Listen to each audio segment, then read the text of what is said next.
Some secrets are too big to stay buried. Across deserts, mountains, and jungles lie structures so precise, so massive, they shouldn't exist. Pyramids lost to sand, fortresses hidden in remote lands, and walls that defy logic. Tonight, we explore 24 astonishing megastructures, monuments that challenge history and reveal the genius of civilizations long gone. If you enjoy uncovering the unknown, subscribe now and join us on this journey through history's greatest mysteries. The Sphinx of Balochistan. Along the rugged coast of Balochistan, Pakistan, where the Arabian Sea meets jagged cliffs and arid landscapes, stands a mysterious formation that has intrigued explorers, geologists, and historians for decades. Known locally as the Sphinx of Balochistan, this enigmatic rock structure rises from the desert sands, its contours strikingly reminiscent of the famous Sphinx of Giza, a human-like face carved into stone, gazing silently across the horizon. The Sphinx of Balochistan is not merely a natural outcrop. Its symmetry, proportions, and facial features suggest careful shaping, though whether by human hands or natural erosion remains hotly debated. Standing before it, one is struck by the sense that this formation is older than history itself, a sentinel watching over the Makran coast for millennia. Local legend adds layers of mystique. Some say the Sphinx was carved by ancient civilizations that inhabited the region long before recorded history, perhaps as guardians of sacred sites or markers of ancient trade routes along the coast. Others suggest it may have served as a ceremonial monument, its gaze aligned with astronomical events such as solstices or the rising of significant stars. Geologists have studied the rock formation extensively. Composed of sandstone and limestone, the structure has endured centuries of wind, rain, and seismic activity. Patterns of erosion, however, appear strangely selective. Certain features, the brow ridge, the nose, and the jawline, retain shapes that seem too deliberate to be purely natural. Could the forces of nature alone have sculpted such precise forms, or is there evidence of human intervention dating back tens of thousands of years? Archaeological surveys of the surrounding area reveal traces of ancient settlements, stone tools, and rudimentary pathways leading to the Sphinx. While no definitive evidence links the formation to a known civilization, these artifacts hint that people revered this site, perhaps as a spiritual landmark or a center for early ritual activity. The placement of the Sphinx along the coastline is particularly intriguing. From this vantage, it overlooks both land and sea, suggesting a dual purpose: a guardian of territory and a witness to the movements of the ocean and sky. Satellite imagery and 3D modeling have allowed researchers to study the Sphinx in unprecedented detail. Measurements reveal proportional ratios in the face and head that echo artistic principles found in other ancient cultures. While the Sphinx of Balochistan is far smaller than its Egyptian counterpart, its alignment, contours, and mysterious aura evoke the same sense of awe and wonder. The Makran coast itself has a history of tectonic activity. Earthquakes, landslides, and erosion could have shaped the Sphinx over millennia. Yet despite these forces, key features have survived, a testament to the structure's durability and perhaps the skill of those who may have shaped it. Some researchers speculate that ancient engineers and sculptors may have discovered techniques for carving stone that allowed their creations to withstand time and nature in ways modern science is only beginning to appreciate.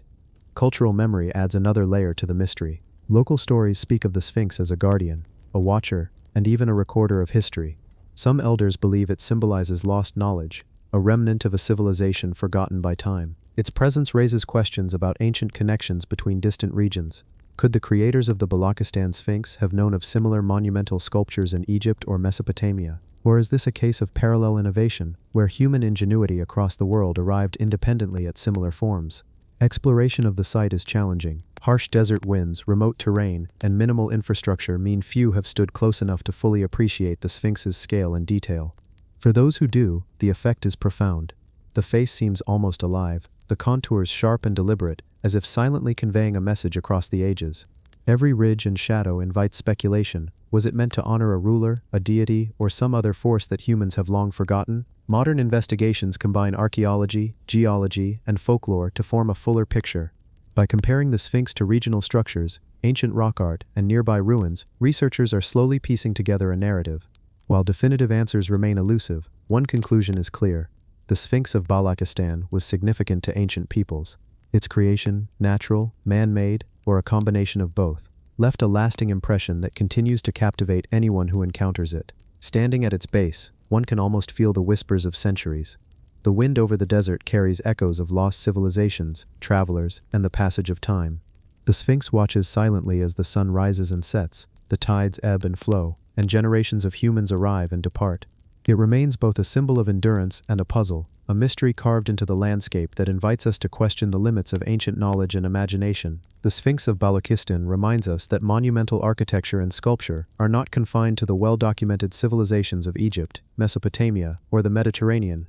Across deserts, mountains, and coasts, human ingenuity has expressed itself in countless forms, leaving behind structures that challenge our understanding of history, technology, and artistic vision.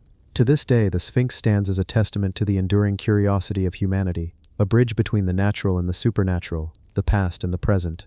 Whether a creation of humans, nature, or both, it continues to inspire wonder, demanding that we look closer, think deeper, and imagine the worlds that existed before our own. The Forgotten Towers of Karkar. In the endless expanse of the Syrian desert, far from the bustle of modern life, rise the ruins of towers lost to time. Karkar, a name scarcely whispered in history books, stands as a testament to a civilization that predates what we once thought possible. The stones lie half buried in sand, jagged silhouettes against a pale horizon. They are quiet now, but each one carries a story of skill, ambition, and a knowledge that has vanished into the winds of time. For centuries the world ignored Karkar. Explorers passed it by, dismissing the site as nothing more than a minor fortress. Yet those who looked closer discovered something extraordinary. These towers were not simple walls of defense. They were part of a network, a vast complex that stretched across the plains, designed with purpose and precision. Massive blocks of basalt and limestone fit together seamlessly, with edges that align almost perfectly, forming structures that seem impossible for the tools of the time. Modern engineers marvel at the construction techniques. How did ancient builders move these stones, some weighing several tons, without cranes, wheels, or iron implements? How did they carve each block with such precision? And how did they position them in perfect alignment across vast distances? Some researchers speculate that ramps, levers, and counterweights were used. Others whisper of knowledge lost to time, methods never recorded, secrets the sands still guard jealously. The towers themselves suggest more than mere fortification. Some rise in geometric patterns, spaced according to mathematical ratios that mimic the symmetry of nature. These patterns hint at a culture that understood mathematics and geometry, perhaps even astronomy, in ways that we are only beginning to grasp. LiDAR scans and aerial surveys reveal alignments that correspond with solar events. During the summer solstice, the first rays of dawn pierce through certain gaps, illuminating pathways in a precise choreography of light. Could these towers have served as an observatory, a temple, or even a calendar? The story of Karkar is entwined with war. In 853 BCE, the plains surrounding the towers witnessed one of history's forgotten battles, the Battle of Karkar, where a coalition of Levantine kings faced the advancing Assyrian army. Yet these towers were already ancient then, remnants of a civilization whose name we may never know. Perhaps the battle was fought atop structures built centuries earlier, layers of history overlapping, each generation leaving its mark, and each generation erasing the previous one. But there is more than architecture and warfare here. Carvings in the stones suggest a culture deeply connected to the sky. Symbols resembling stars, constellations, and celestial maps hint at an understanding of astronomy. Some markings are more mysterious still, abstract shapes, cones, and spirals, the purpose of which eludes even our most skilled archaeologists. Were they tools for construction, ritual objects, or something else entirely? A language of symbols that we have yet to decipher? Walking among the ruins, the desert wind sweeps over broken walls and fallen towers. The sound is soft, almost melodic, a whisper that carries the memory of human hands that built with devotion, intelligence, and precision. The towers stand as a silent chronicle of ingenuity, their lines drawing the eye toward the horizon, toward the sun, and toward the past. Every stone at Karkar seems to ask a question: who built this? Why here? These are not simple walls of defense, nor mere foundations of dwellings. They are monuments to a lost knowledge, a skill, and a vision that predates our history books. Some scholars have even suggested connections to other ancient megalithic sites, from Anatolia to Mesopotamia, hinting at a network of civilizations that shared knowledge long before recorded history. And yet, much remains unknown. How were these towers constructed so precisely? How did their builders transport enormous stones across uneven terrain? How did they measure alignments with the sun and stars without the tools we possess today? Karkar does not give answers easily. It offers questions, layers upon layers, demanding that we look closer, think deeper, and imagine a world before ours. A world where humans achieved the impossible. Even now, standing at the edge of the desert, one can feel the weight of centuries pressing down. The towers reach into the sky, not in height alone, but in ambition, in design, and in a silent dialogue with the cosmos. Karkar is not just ruins, it is a reminder that the past holds mysteries that modern minds may never fully unlock. The forgotten towers of Karkar do more than fascinate. They challenge our understanding of what ancient humans could achieve. They hint at knowledge lost to time, waiting patiently beneath the sand, under the sun, and across the endless plains. For those willing to see beyond the surface and into the mind of the ancients. The Cyclopean walls of Alatri. In central Italy, surrounded by gentle hills and quiet valleys, stand walls that have silently endured the passing of centuries. They are the Cyclopean walls of Alatri, massive, perfectly fitted stones that rise like the bones of a forgotten giant. Their name evokes the myths of Cyclopes, the one-eyed giants of ancient imagination, yet the truth is far more fascinating. These walls are the product of human hands, skill, and knowledge that seems almost impossible for the time in which they were built. The city itself is modest, its streets winding between stone houses and ancient gates, but the walls dominate everything. Made from polygonal blocks, some weighing more than 20 tons, they interlock with perfect precision. Each block is carefully shaped, polished, and angled, fitting together so seamlessly that no mortar is necessary. Centuries of earthquakes, storms, and human activity have left the walls intact, a silent testimony to engineering skill lost to time. How were they built? How could a civilization, long before cranes, pulleys, or modern tools, move these enormous stones into place with such accuracy? Scholars have debated this question for decades. Some propose ramps and levers, others suggest rolling logs or primitive cranes, yet no theory fully explains how these massive stones were carved and positioned so flawlessly. There are traces of wear and tool marks, but nothing that reveals the secret fully. The walls themselves suggest far more than mere defensive purpose. Their precise angles and polygonal design hint at an understanding of geometry and mathematics that was advanced for the time. Some stones form shapes so intricate that modern engineers struggle to recreate them without modern equipment. Their layouts appear intentional, almost ceremonial, suggesting that these walls were not simply protective structures but monuments to knowledge, skill, and possibly even the cosmos. Indeed, some researchers have noted alignments with celestial events. Certain stones catch the first light of dawn during solstices, illuminating passages or openings in a deliberate pattern. The builders may have observed the sun, moon, and stars to integrate astronomical markers into the city's design. Whether for religious purposes, agricultural planning, or a deeper understanding of the heavens, the precision demonstrates a culture that understood far more than we often credit to ancient civilizations. Walking along these walls today, the scale of the achievement becomes clear. The stones are massive, yet they fit together with an elegance that defies belief. There are no gaps, no misaligned corners, no signs of improvisation. Every block has a place, every surface is polished, every joint is exact. The experience is humbling. It is a reminder that centuries ago, human hands moved mountains, literally, and shaped them into structures that endure even now. The mystery deepens when we consider the origins of the walls. There are no written records from the time of their construction, no documentation, no signatures of the builders. We can only imagine the society that achieved such feats. Some theories suggest a shared knowledge of megalithic construction that spanned the Mediterranean, connecting Alatri with Mycenae, Tyrrhenes, and other polygonal walls. Others propose local genius, a society uniquely capable of understanding stone, geometry, and celestial patterns. The Cyclopean walls of Alatri are not merely relics of the past, they are a dialogue with time itself.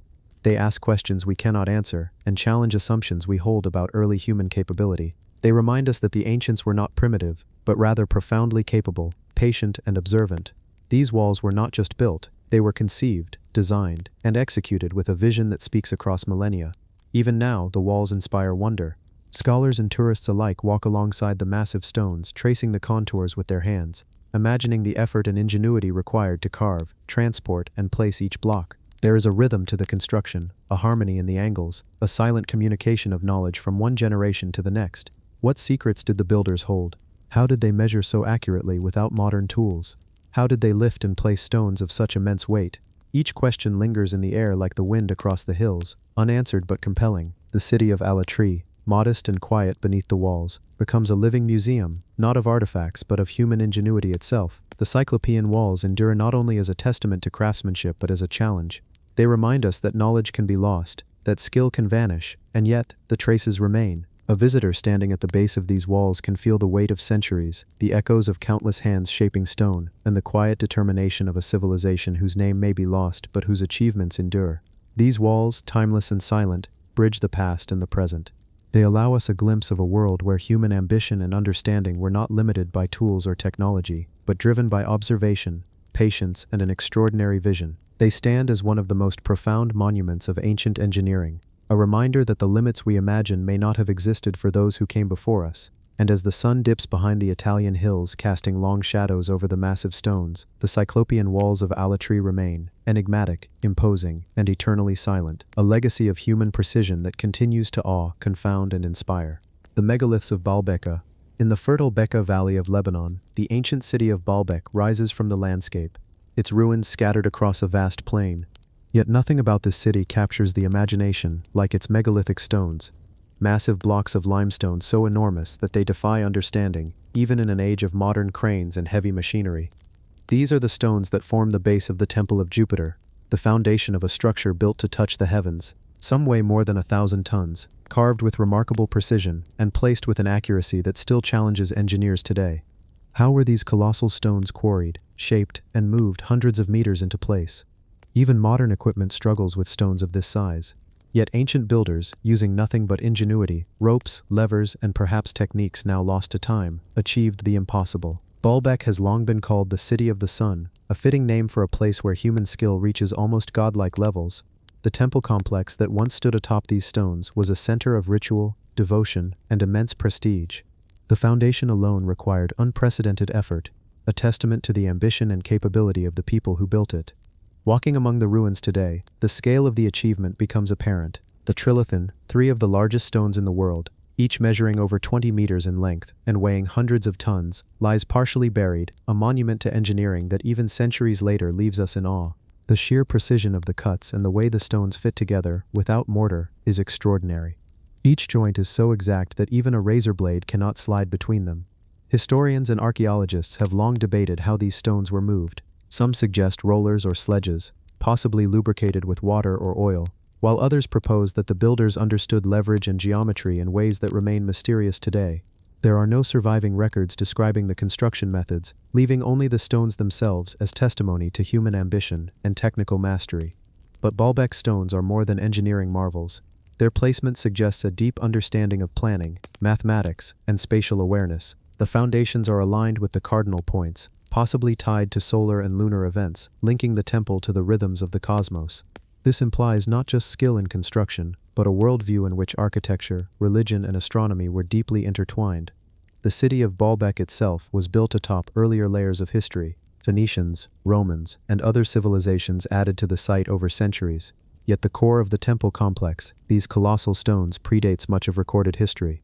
Some researchers speculate that the foundations may have been quarried and positioned before the rise of the Roman Empire, raising questions about who these original builders were and what techniques they possessed. As one moves closer to the stones, it is easy to feel dwarfed by their enormity. The air seems heavier, the earth more solid, as if the stones themselves carry the weight of centuries. Every scratch, every groove, every weathered surface tells a story, not just of construction, but of time, survival, and human vision. Archaeologists have measured the stones, analyzed the quarry marks, and tried to reconstruct the methods used to lift and align them. They have tested theories, built models, and even used lasers to study their placement. And yet, despite all this effort, a sense of mystery remains. How could ancient humans coordinate such a monumental task with such accuracy? How could they plan for earthquakes, shifts in the earth, and the sheer mass of the stones without causing catastrophic failure? The site of Baalbek also hints at ritual significance beyond its architectural feats. The size and scale of the stones, the alignment with celestial events, and the careful layout suggest that these foundations were not merely functional, they were sacred. Each stone may have symbolized divine order, cosmic alignment, or the presence of gods themselves. Building with such precision was perhaps both a practical and spiritual endeavor, a way to honor higher powers through mastery of the physical world. Even today, as the sun rises over the Bekaa Valley and illuminates the stones with golden light, one can imagine the laborers of millennia past, hauling, chiseling, aligning, and the vision they must have held. The enormity of the task, the precision required, and the scale of ambition suggest knowledge and skill that stretch far beyond what we normally attribute to ancient civilizations. The megaliths of Baalbek are more than ruins. They are a challenge to our understanding of human history. They question our assumptions about what ancient people could achieve. They demand that we look beyond written records, beyond conventional archaeology, to consider the possibilities of a lost understanding of engineering, mathematics, and even physics. And as the wind whispers across the plain, and shadows creep along the massive stones, Baalbek continues to hold its secrets. The stones remain unmoved, timeless witnesses to human ingenuity. They remind us that centuries of mystery can survive in silence, carved from stone, standing as monuments not just to ambition, but to a vision that reaches across time, inviting us to wonder, to question, and to imagine what was truly possible in the ancient world. The Giant's Causeway of Bashan. In the remote hills of the Golan Heights, where basalt flows stretch across volcanic plains, lies a place shrouded in mystery and legend, known as Rujum el-Hiri, or the Giant's Causeway of Bashan. This ancient site is composed of concentric circles and massive stone structures, carefully placed, yet completely silent about their purpose. From above, the arrangement is breathtaking, hundreds of massive basalt rocks forming geometric patterns, as though an unseen hand had designed them with precision and intent. The site is vast. At its heart lies a cairn of enormous stones, encircled by rings that extend outward, some reaching diameters of more than 150 meters. The stones themselves are heavy, many weighing several tons, and are perfectly arranged to create pathways and enclosures. Scholars and archaeologists have marveled at the precision, questioning how such weight could have been moved and positioned without the aid of modern machinery. Unlike many ancient sites, Rujum el-Hiri lacks inscriptions, carvings, or any record explaining who built it or why. This silence is part of its power. It challenges us to imagine the people who conceived of it, the tools they used, and the purpose behind every circle and cairn. Some suggest the builders were pastoralists, living in nearby villages, yet their understanding of geometry and large-scale planning seems far beyond what one might expect for the era. Dating the site is difficult, but estimates place it between 3,000 and 5,000 years old. For millennia, it has been a magnet for myths. Local legend tells of giants, titanic beings who moved the stones with their immense strength. Others speak of celestial alignments, suggesting the circles may have marked solstices, equinoxes, or even acted as a primitive observatory. The arrangement appears too deliberate to be random, yet we can only speculate about its original function. Walking among the stones today, one is struck by the scale and intention of the design. The inner cairn rises like a mound, a focal point for the surrounding rings. Paths radiate from it, connecting circles within circles. Every placement, every alignment, seems intentional, suggesting not just an architectural plan, but perhaps a ritual or astronomical purpose. Some researchers propose that the site may have been used for ceremonial gatherings, a place where ancient peoples observed the heavens or communed with their gods. Geologists studying the stones note that the basalt used is local, yet the precision of the cuts and placement demonstrates a level of planning that required careful measurement and coordination. The builders may have used rudimentary tools, yet they achieved results that continue to confound modern observers. How did they align the stones with such accuracy? How did they move blocks that weigh several tons, arranging them in perfect concentric patterns? Each unanswered question deepens the allure of the site. The concentric rings themselves are fascinating. In some areas, stones appear to slope slightly inward, directing movement toward the central cairn. This could indicate a functional design, a way to control gatherings, channel water, or perhaps amplify sound for ritual purposes. Others suggest the inward slope aligns with astronomical phenomena, allowing observers to track the movement of the sun, moon, and stars across the horizon. Despite centuries of study, no definitive explanation exists. Some archaeologists label it a ceremonial site, others a proto-megalithic calendar. Some fringe theorists speculate connections to lost civilizations or even extraterrestrial guidance, though there is no evidence to support these claims. The truth is likely lost to time, buried beneath centuries of soil, myth, and speculation. Visiting Rujum el-Hiri, one can sense the intention behind every stone. The site feels alive with history, yet silent, a dialogue without words. Each rock, carefully placed, carries a story of human endeavor, of coordination, planning, and perhaps belief in something greater than oneself.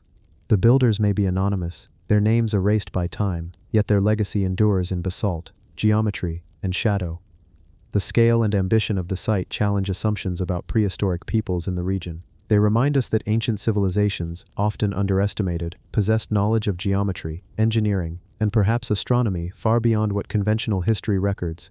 Rujum el-Hiri is not merely a collection of stones, it is a testament to human vision, patience, and determination. As the sun moves across the sky, light shifts across the stones, casting long shadows and revealing patterns that may have guided ancient observers. The site remains mysterious yet compelling, drawing archaeologists, adventurers, and dreamers alike to ponder the minds that conceived it. How did they organize labor, measure distances, and coordinate the placement of stones with such exactitude? What ceremonies, rituals, or observations were performed here? These questions linger, unanswered, yet they inspire awe. The Giant's Causeway of Bashan is a monument to human ingenuity and mystery. Its concentric stones, silent and unmoving, continue to challenge our understanding of the past. They stand as a reminder that even in ancient times, humans dreamed big, engineered carefully, and left legacies that endure beyond memory. And as twilight falls over the basalt rings, the site seems almost to hum with the effort and intention of those who built it. Though their names are lost, their work remains colossal, precise, and enigmatic, a timeless testament to the ambitions of humanity and the mysteries that still await discovery in the ancient world. The secret pyramids of Caral. In the arid Supol Valley of Peru, where the desert meets the foothills, lies a city older than most of the civilizations we commonly celebrate. This is Caral, a site that has quietly defied history books, revealing pyramids and plazas that date back more than 5,000 years. Here, amidst the sand and stone, the ancients built monumental structures that rival the grandeur of Egypt, yet they did so long before the pyramids of Giza were ever conceived. Caral is not just a city, it is the cradle of civilization in the Americas. The pyramids rise from the desert floor, massive and imposing, yet carefully constructed. Unlike later civilizations, there are no walls carved with hieroglyphs, no intricate paintings or tombs filled with treasures.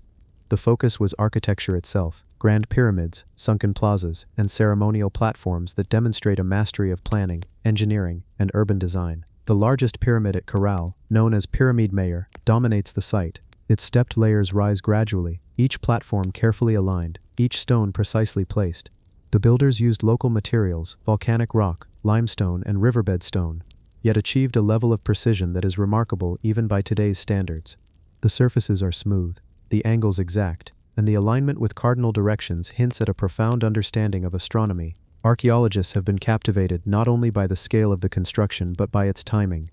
Caral was built around 2600 BCE, contemporaneous with the early dynastic period in Egypt. Yet there is no evidence of writing, no apparent system of warfare, and no signs of the monumental funerary culture that characterized other civilizations of the era. The focus seems to have been knowledge, ritual, and urban planning, the city itself a living monument to human ingenuity. The pyramids of Caral are thought to have served ceremonial purposes.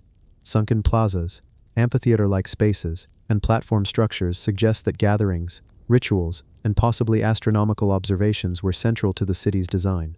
Researchers believe that Caral's residents were deeply attuned to the cycles of the sun, moon, and stars, using these celestial patterns to guide construction, agriculture, and spiritual practice. The construction techniques remain a source of fascination. Stones were transported from riverbeds, cut, and fitted into platforms with remarkable stability. There are no signs of mortar in many areas, yet the structures have withstood thousands of years of seismic activity and erosion. How did the builders achieve such durability? How did they organize labor and resources in a city that predates much of recorded history? Each question underscores the sophistication of Caral and the ingenuity of its architects. Caral also challenges our understanding of societal development. The city shows evidence of complex social organization, long before ceramics and metalworking became widespread in the region. The pyramids required coordination, planning, and leadership, the hallmarks of a structured society. Yet the absence of fortifications or defensive structures suggests a society focused on collaboration rather than conquest, knowledge rather than domination. Walking among the pyramids today, one can feel the scale of ambition that shaped this ancient city. The terraces and steps, the open plazas, the carefully laid stones, all speak of a people with vision, patience, and skill. It is easy to imagine priests, astronomers, or city planners walking these paths, observing the movement of the sun and stars, and aligning their world with the cosmos above. Caral's pyramids are not isolated marvels. They form part of a broader complex that includes residential areas, ceremonial spaces, and irrigation systems, suggesting a civilization attuned to its environment. The city thrived in an arid valley, drawing water from nearby rivers and canals, demonstrating knowledge of hydraulic engineering and urban planning that would not appear in the Americas again for centuries. The mystery deepens when considering the cultural implications. Caral shows that monumental architecture, urban planning, and advanced societal organization emerged independently in the Americas, without influence from the Old World. It raises questions about the origins of human ingenuity, about how knowledge can develop in isolation, and about the enduring capabilities of early societies.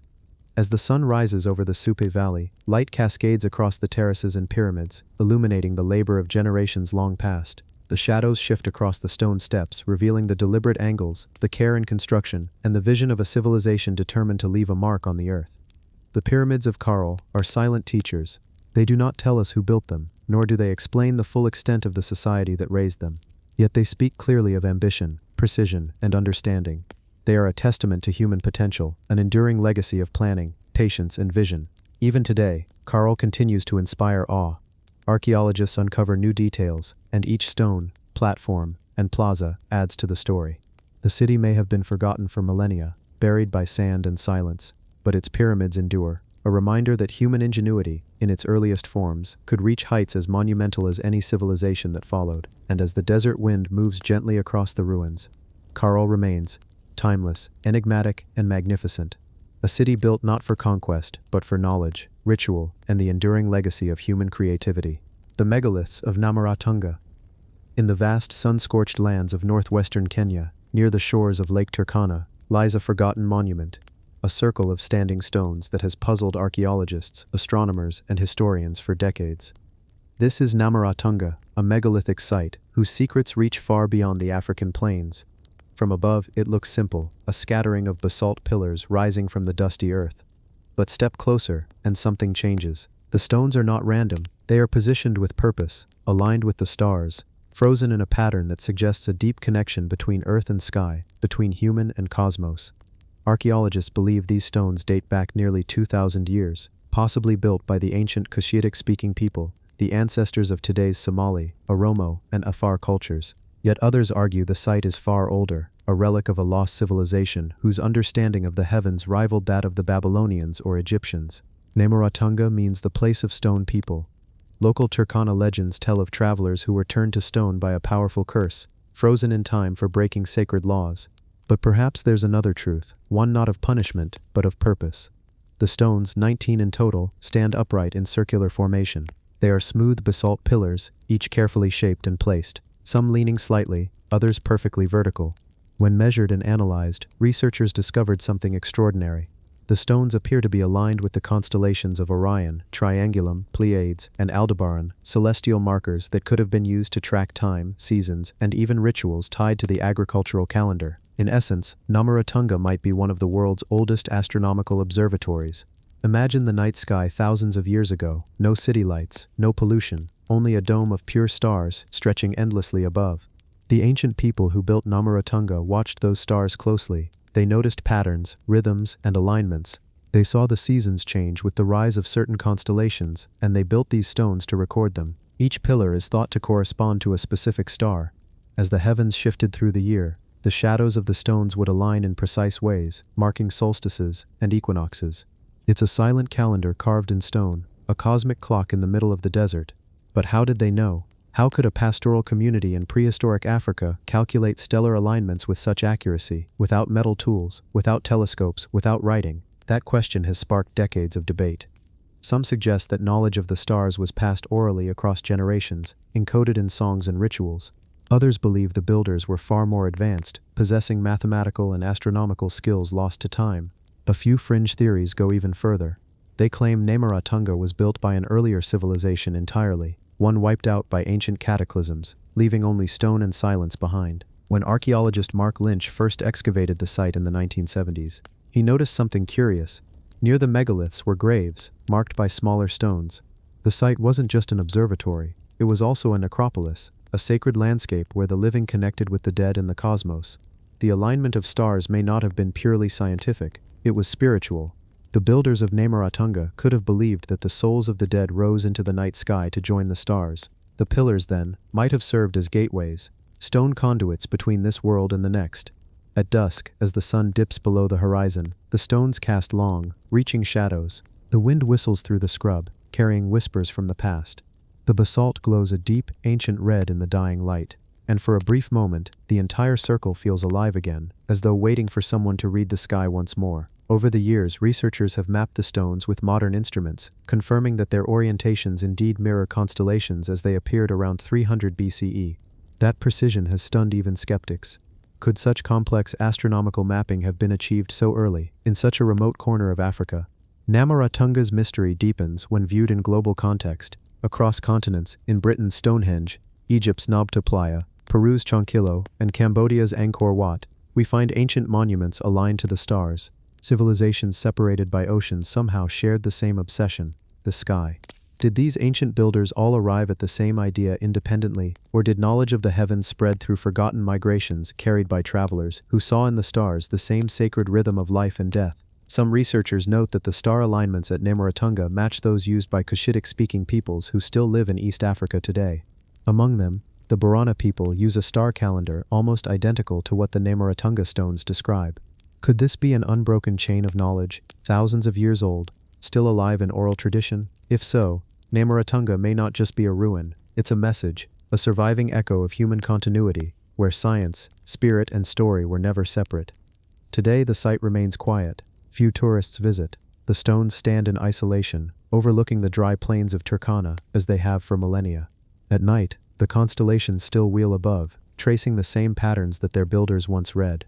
Perhaps that's the real secret of Namaratunga, not just its alignment, but its endurance. The stars change, empires rise and fall, but these basalt pillars remain, marking time in a way only the ancients understood. They remind us that long before telescopes and observatories, humanity had already mapped the sky, not with machines, but with faith, patience, and stone.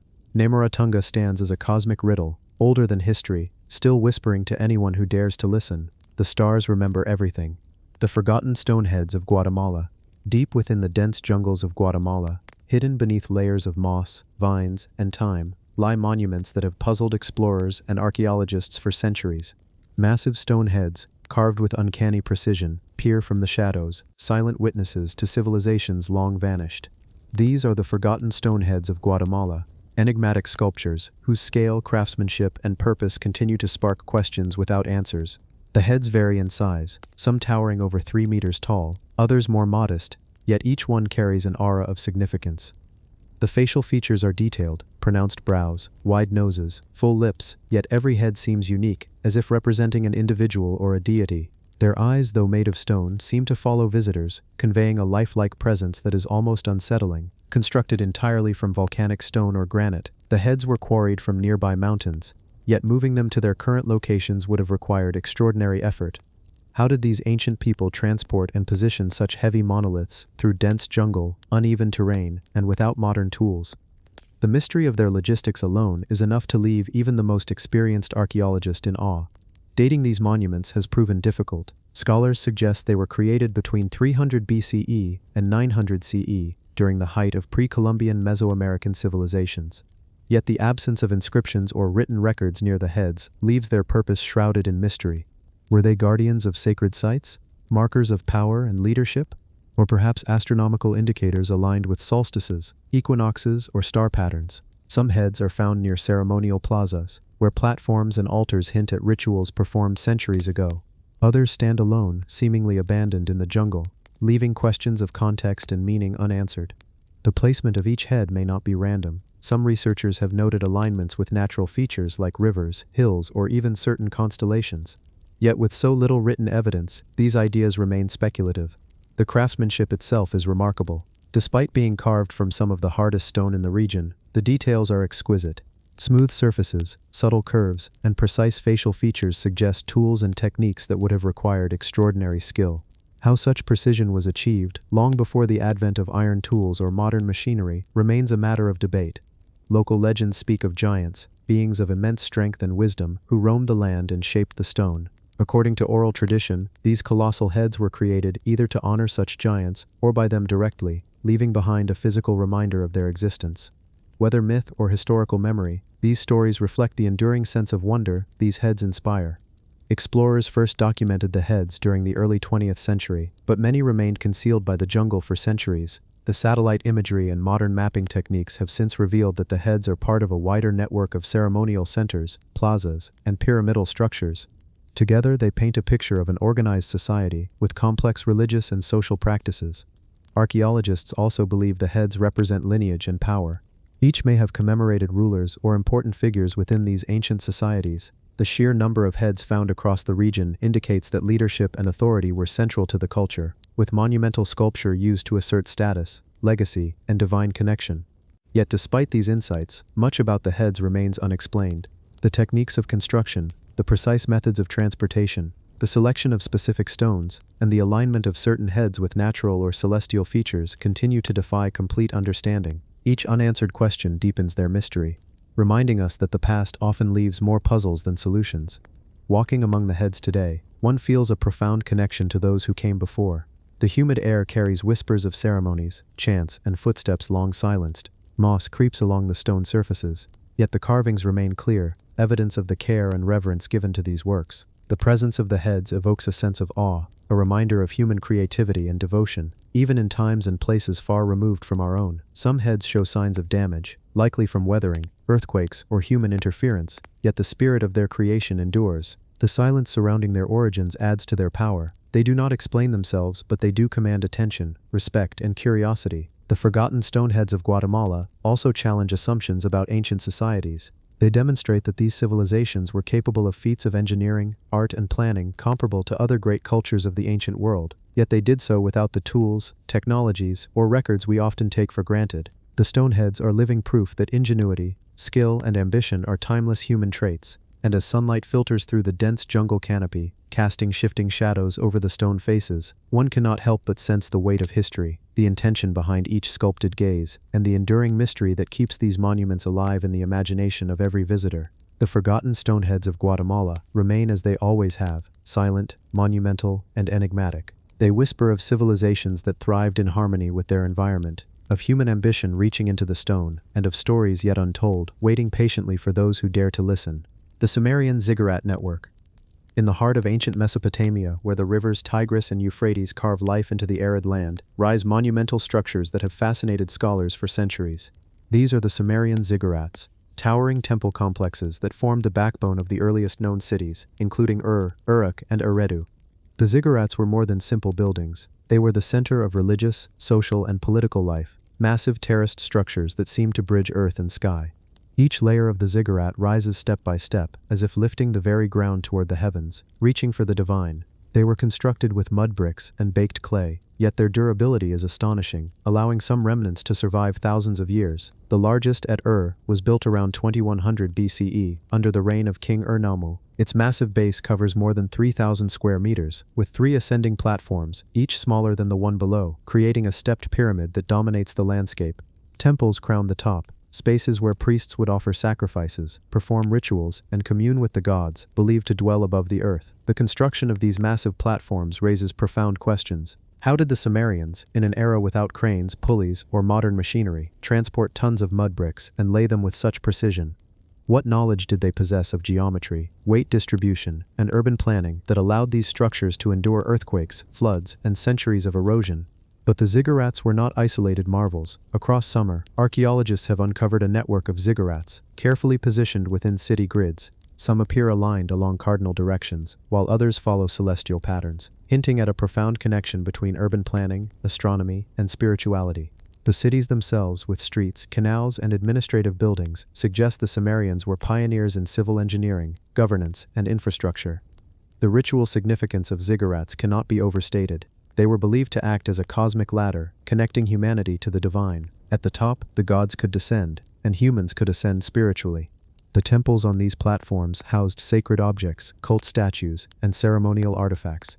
Priests would interpret the movements of the stars, the flow of the rivers, and the cycles of the seasons, linking celestial phenomena to earthly governance.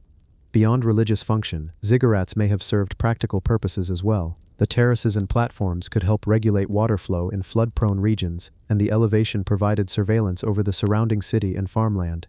Yet the spiritual and symbolic meaning always dominated. Every brick, every terrace, was a statement of connection, authority, and belief. The network of ziggurats also raises questions about knowledge transfer and cultural continuity. Across hundreds of kilometers, from Eridu to Nippur to each ziggurat shares architectural similarities, uniform proportions, step designs, and orientation to the stars, suggesting shared understanding and communication among ancient builders. The scale and consistency of construction hint at centralized administration, skilled labor, and long-term planning that predates much of recorded history.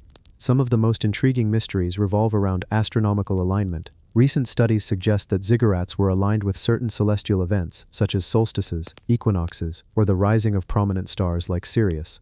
These alignments imply that Sumerian priests and architects had sophisticated knowledge of the heavens, using it to guide construction, religious ceremonies, and agricultural cycles. Despite thousands of years, the ruins of these ziggurats continue to inspire awe. Even in their partially collapsed state, the terraces and foundations reveal extraordinary precision. Each level is carefully proportioned, demonstrating not only engineering skill but an understanding of aesthetics. symbolism, and cosmic order. The ziggurats also hint at the social and political life of Sumer. Their construction required massive coordination. Laborers, artisans, architects, and priests all worked together under the direction of kings and city councils. These structures, therefore, represent not only religious devotion but also the ingenuity of early urban societies, combining engineering, governance, and ritual into a single monumental achievement. Today, remnants of ziggurats like stand as silent witnesses to a civilization that once flourished along the fertile banks of the Tigris and Euphrates. They remind us that long before the pyramids of Egypt or the Great Walls of China, humanity was already reaching for the sky, crafting monuments that connected earth and cosmos, society and spirituality. The Sumerian ziggurat network is more than a collection of ruins. It is a testament to human ambition, vision, and the pursuit of knowledge, an enduring link between the heavens above and the civilizations below. And even now, as the desert winds sweep across the ancient bricks, the structures seem to whisper the secrets of a people who mastered architecture, astronomy, and faith in ways we are still only beginning to understand. The cave temples of Ajanta. Hidden deep within the rugged cliffs of Maharashtra, India, lie the Ajanta caves, a network of nearly 30 rock-cut sanctuaries that have fascinated travelers, scholars, and spiritual seekers for centuries. Carved into the sheer face of the Sahyadri Hills, these caves are not only masterpieces of artistry, but also monuments to ancient devotion, engineering, and innovation. The Ajanta caves date back to as early as the 2nd century BCE, with construction continuing over the following 5 centuries. Each cave is meticulously carved into solid rock, from the exterior facade to the elaborate interiors where every column, ceiling, and wall has been sculpted with extraordinary precision. The level of craftsmanship is so advanced that it challenges modern understanding of what was possible for the artisans of the time. Upon entering a cave, one is immediately struck by the grandeur and detail. Smooth walls are adorned with murals depicting the life of the Buddha, Jataka tales, and scenes of daily life, painted with pigments that have survived centuries of monsoon rains and sun exposure. Figures twist and turn in naturalistic poses. Faces express profound emotion, and landscapes are rendered with perspective that seems surprisingly sophisticated for their era. The caves themselves were not simply places of worship, they functioned as monastic complexes, complete with living quarters, meditation halls, dining areas, and libraries. Monks resided here studying, meditating, and preserving knowledge, creating a living institution that merged spiritual practice with intellectual pursuit. The caves are carefully arranged, suggesting that their builders had a deep understanding of both spatial planning and communal living. The ceilings and arches are carved with intricate geometric patterns, some resembling lotus flowers, others abstract motifs. These designs were not merely decorative, they may have had symbolic significance representing the cosmos, spiritual enlightenment, or protective energies. The alignment of the caves also suggests an awareness of solar and seasonal light patterns, allowing natural sunlight to illuminate key carvings at particular times of the day, creating a dynamic interplay of shadow and color. Transporting the massive stone blocks and executing such intricate carvings with primitive tools is another enduring mystery. The precision with which the walls are smoothed, the columns are fluted, and the ceilings are adorned indicates a mastery of both physics and artistry. Some scholars speculate that early engineering techniques, passed down through generations of artisans, enabled the creation of these awe-inspiring interiors. The murals, painted with natural pigments derived from minerals and plants, have also resisted the ravages of time. Deep reds, ochres, and blues still radiate on the cave walls, telling stories of devotion, morality, and daily life. The images depict everything from royal courts and elephant processions to the serene figure of the Buddha in meditation. These paintings provide a window not just into religious thought, but into the culture, attire, and rituals of ancient India.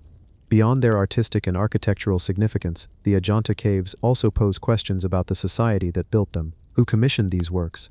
How were they financed and maintained over centuries?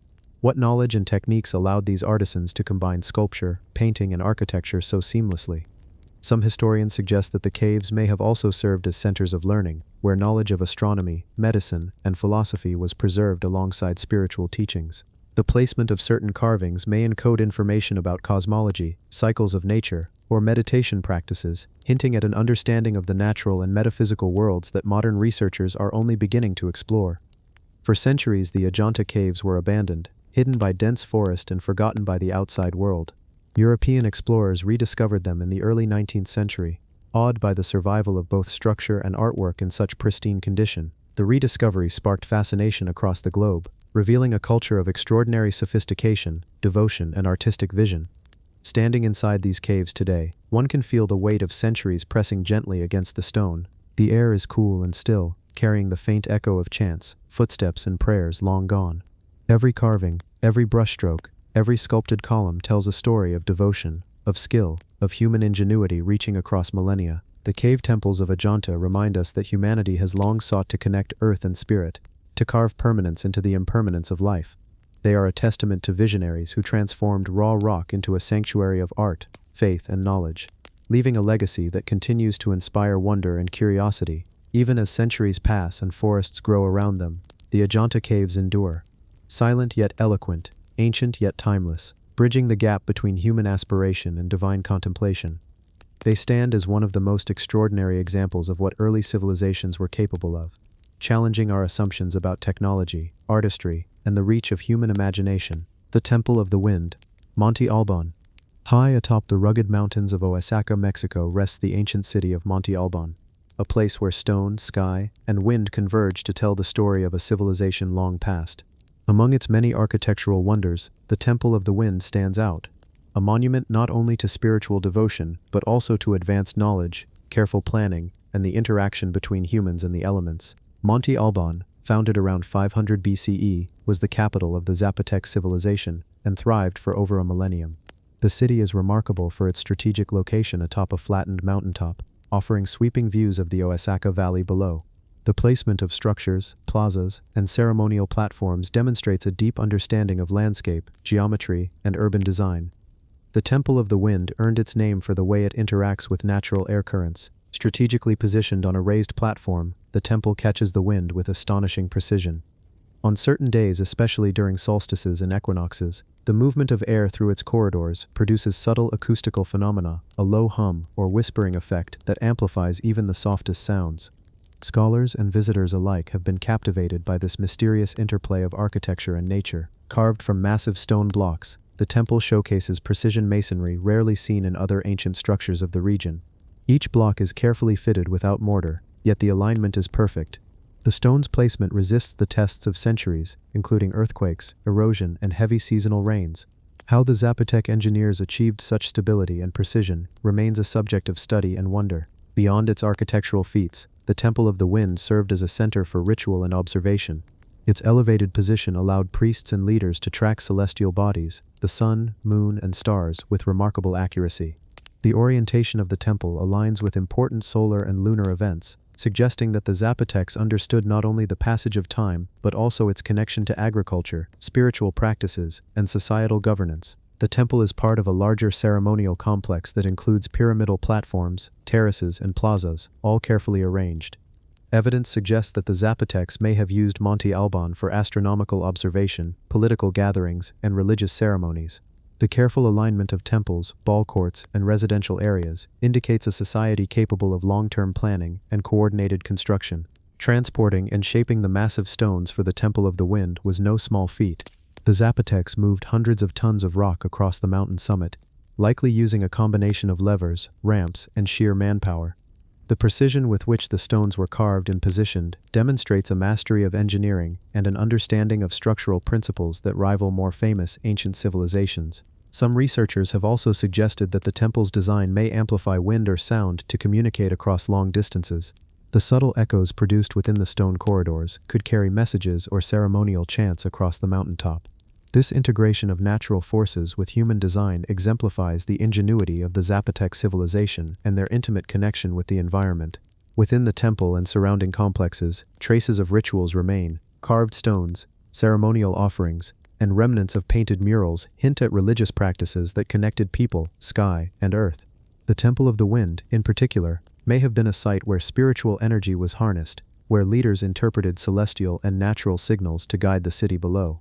Monte Alban's Temple of the Wind is not just a relic of the past, it is a demonstration of human ingenuity interacting with nature. Its alignment with celestial events, integration with wind and sound, and construction from massive stone blocks all speak to a civilization that possessed knowledge far beyond simple survival. Even today, visitors to Monte Alban can feel the influence of the wind as it moves through the temple, lifting whispers and sounds, as if the mountains themselves are breathing.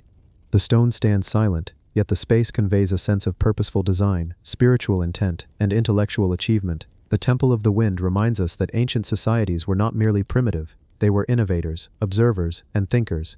They understood the forces around them, the movement of air, the passage of celestial bodies, and the stability of massive stones, and used that knowledge to create monuments that endure across millennia. In the shadow of Monte Alban, the Temple of the Wind stands as a testament to the ingenuity of the Zapotecs, a structure where technology, spirituality, and the natural world converge, leaving a legacy that challenges our understanding of ancient engineering and human potential. The lost city beneath the Sahara. Deep within the vast expanse of the Sahara Desert, where the scorching sun bleaches the earth and endless sand stretches to the horizon, lies a formation so immense and mysterious that it can be seen from space. Known as the Richat structure, or the Eye of the Sahara, this circular anomaly has captivated scientists, explorers, and conspiracy theorists for decades. Some even speculate that it may mark the remnants of a lost city buried beneath the desert sands. The Richat structure spans nearly 50 kilometers in diameter, a perfect circular formation that rises subtly above the surrounding terrain. From the ground, it appears as a series of concentric ridges and depressions, but from the sky, its shape is unmistakable, a giant eye staring back at the heavens. Geologists have long debated its origin, suggesting it could be the result of erosion, a collapsed dome, or volcanic activity. Yet many of its characteristics suggest the possibility of ancient human interaction, or even a city lost to time. Those who imagine the Richat structure as the remnants of a forgotten civilization point to its extraordinary symmetry. The rings, concentric yet remarkably uniform, hint at intentional design. Could ancient humans have had the knowledge and capability to manipulate the landscape on such a scale? Or did nature simply create a canvas that human imagination then overlaid with myth? Archaeologists have uncovered traces of ancient settlements scattered around the edges of the structure. Pottery shards, stone tools, and remains of rudimentary dwellings suggest that humans inhabited the region thousands of years ago, when the Sahara was a much greener, fertile land. During this period, rivers, lakes, and savannas supported thriving communities, capable of constructing monumental works that could, over millennia, become buried under sand. The structure's circular layout evokes comparisons to other ancient megalithic sites, from Stonehenge to the Nazca Lines. Some researchers propose that the Richat structure may have served as a ceremonial or astronomical center, its concentric rings aligning with solstices, celestial bodies, or natural features in the landscape. The idea of an ancient city, with streets, walls, and temples now hidden beneath layers of sand and erosion, is tantalizing, and perhaps not entirely impossible. Satellite imagery reveals details that are invisible from the ground. Linear depressions, terraces, and radial pathways suggest purposeful arrangement, hinting at human modification or habitation. While geology accounts for much of the structure's shape, the combination of natural and potentially artificial features invites speculation. Could this have been a city of extraordinary scale, now erased by time, wind, and desert sands? The Sahara, now one of the most inhospitable environments on Earth, was once a fertile landscape capable of sustaining large human populations. Climate shifts, desertification, and shifting river courses forced communities to abandon these lands, leaving their constructions to be buried and forgotten. Over thousands of years, what may have been bustling streets, temples, and public spaces transformed into rings of rock and sand, a geological echo of human civilization. Legends and myths add another layer to the mystery. Some suggest the Richat structure is the lost city of Atlantis, not as a tale of imagination, but as a memory encoded in the land itself. Plato described a circular city with concentric walls and canals, sunk beneath the waves, a description that some feel echoes the shape and scale of the Richat structure. While mainstream archaeology dismisses this connection, the imagery is striking and invites wonder. Geologists studying the site confirm that erosion patterns, sedimentary layers, and rock formations explain much of what is seen today. Yet the presence of artifacts and ancient settlement evidence around the perimeter leaves room for imagination. The combination of human habitation and geological phenomena transforms the Eye of the Sahara into a bridge between nature and civilization, where the two intertwine in ways still not fully understood. Exploring the structure in person is humbling. The desert stretches endlessly, the sun blinding, and the air dry and still. Walking across the rings, one senses the passage of millennia, as if the ground itself is whispering stories of the people who once lived here. Builders, travelers, and observers of the heavens, now long gone. Modern technology, from satellites to ground-penetrating radar, may one day reveal secrets hidden beneath the surface. Subterranean chambers, buried streets, or even traces of monumental architecture could be discovered, confirming what some have long suspected, that the Sahara hides civilizations far older and more advanced than previously imagined. The Richat structure remains one of Earth's greatest enigmas. Its massive rings, its potential connections to ancient societies, and its visibility from space, all combine to make it a site of fascination. Whether purely geological or partially man-made, it challenges our understanding of human history. the scale of ancient engineering, and the mysteries buried beneath the world's deserts. In contemplating the Eye of the Sahara, we are reminded of the fragility of human endeavor against the forces of nature, and yet, also of its resilience. What was once built may fade, but its imprint on the earth, subtle or grand, can endure, waiting for the right observer, the right technology, or the right mind to uncover its secrets. The lost city beneath the Sahara is not merely a place, it is a question. It is a challenge to explore, to imagine, and to consider the possibility that history holds far more than the pages of our textbooks reveal. The Sky Stones of Khafra.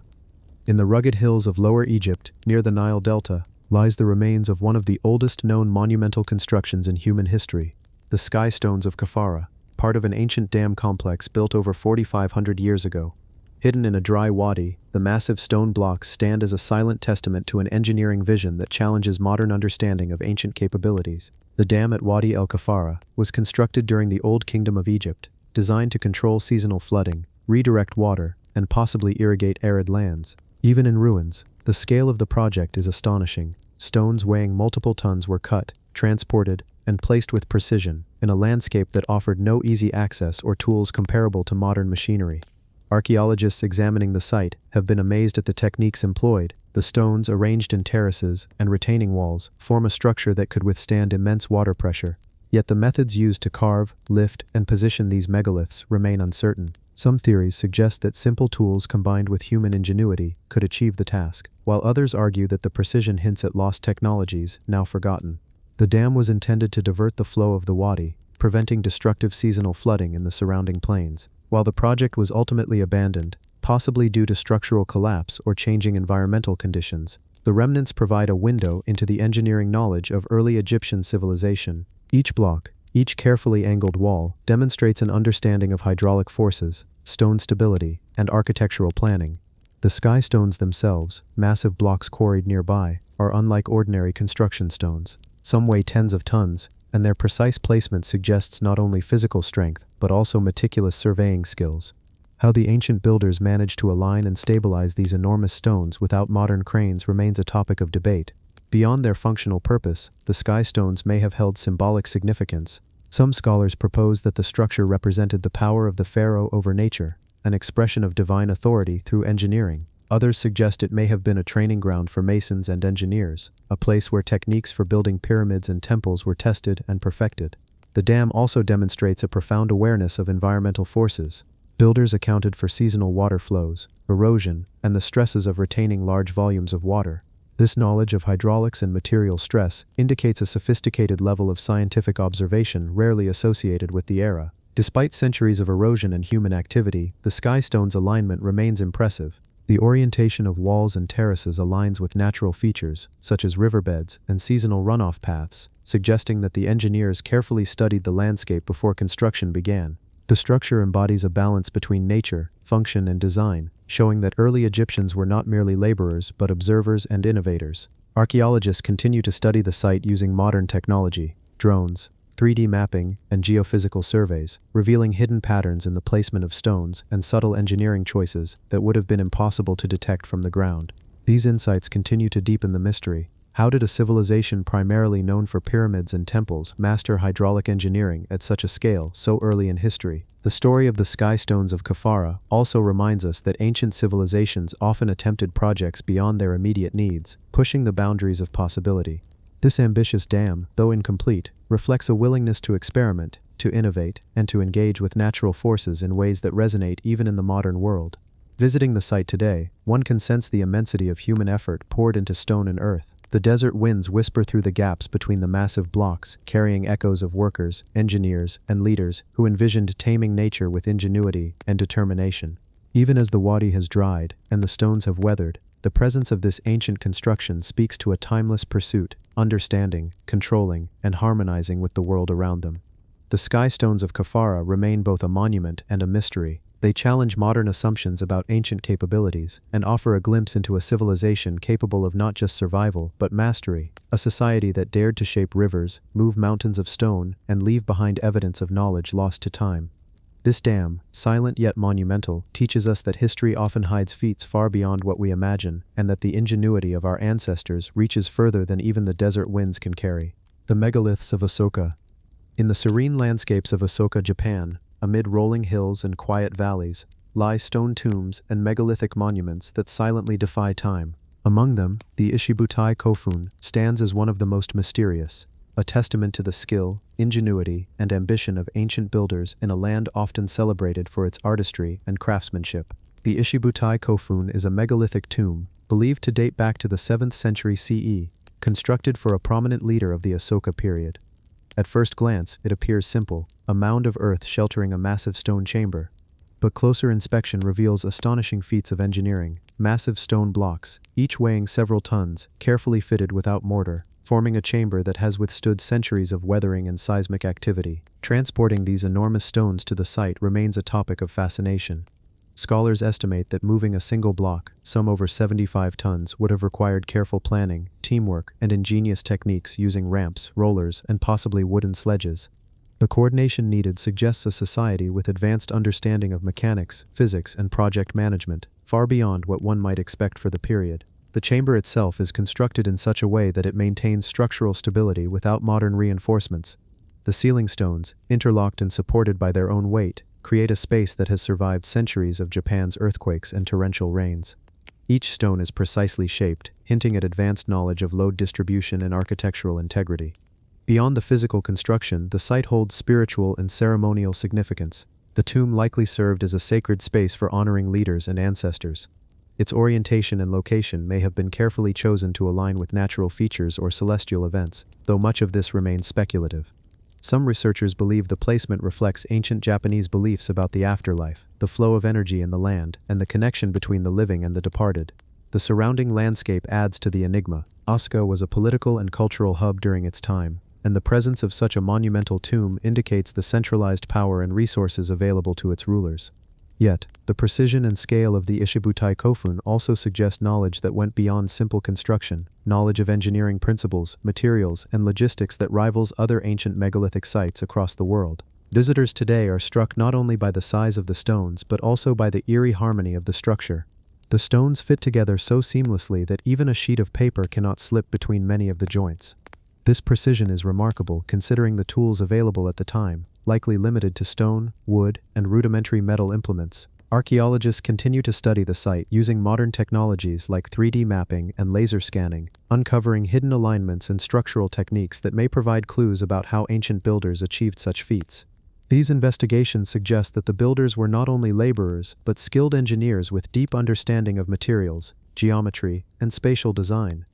The Ishibutai Kofun, like many ancient megalithic structures, also raises questions about lost knowledge. How did ancient societies in Japan develop these techniques independently, without apparent contact with other civilizations known for massive stone construction? Why did such methods disappear or evolve differently in subsequent centuries? Beyond the technical marvels, the site evokes a sense of timelessness and reverence. Walking among the stones, one can sense the hands that carved and placed them, the rituals performed, and the history embedded in every surface. The massive stones are silent witnesses to centuries of change, political shifts, environmental challenges, and the relentless passage of time. The megaliths of Asuka remind us that ancient societies were more sophisticated than often credited, capable of monumental architecture, complex logistics, and spiritual integration.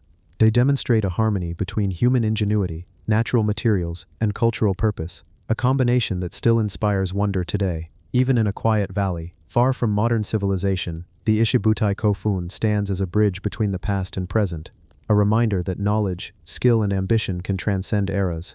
Each stone holds a story, not just of those who built it, but of the civilization that envisioned something greater than themselves, a testament that reaches across centuries to speak to anyone willing to observe and imagine. The megaliths of Asuka are more than tombs. They are monuments to ingenuity, perseverance, and vision, challenging modern perceptions of what ancient societies could achieve and leaving an enduring legacy carved in stone.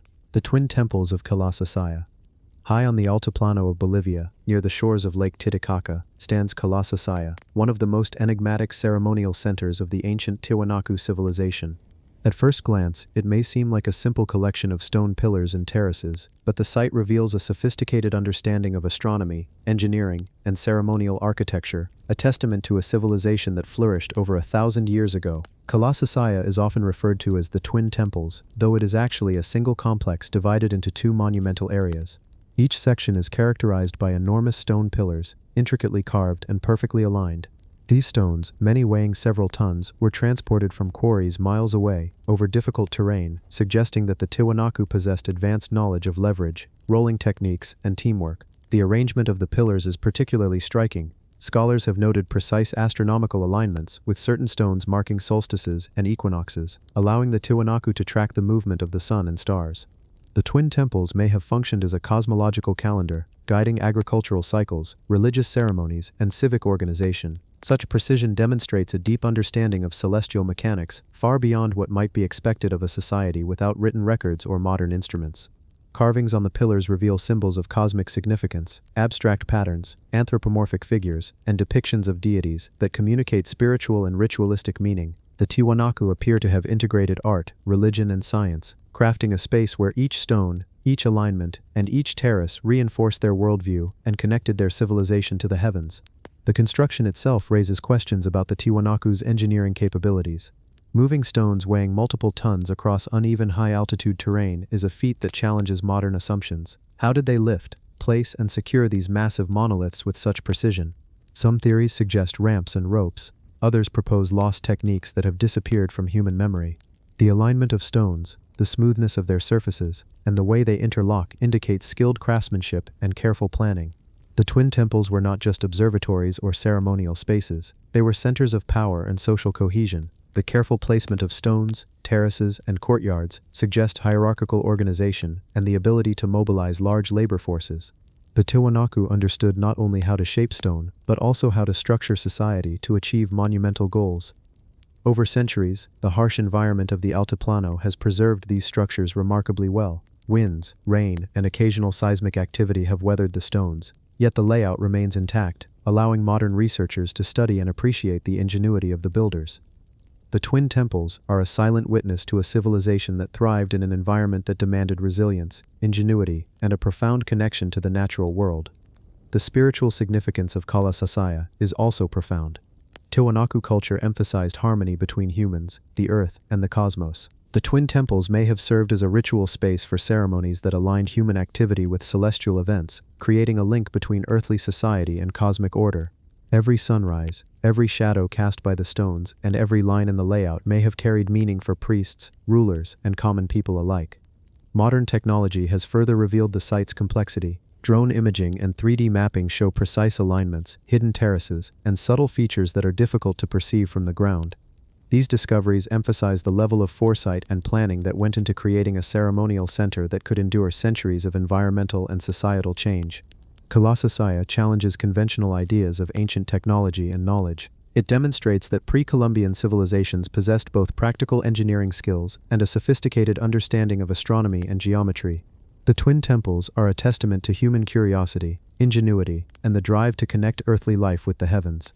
Standing amidst the stone pillars today, one feels a sense of timelessness and reverence. The scale of construction, the precision of alignment, and the enduring presence of the stones invite reflection on the abilities of a civilization long vanished.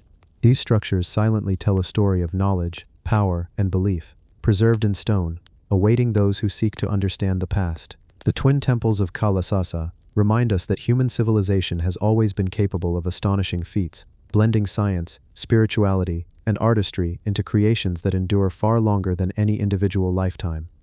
They challenge us to rethink what ancient societies were capable of and inspire awe for the mysteries they left behind. The hidden waterworks of Persepolis.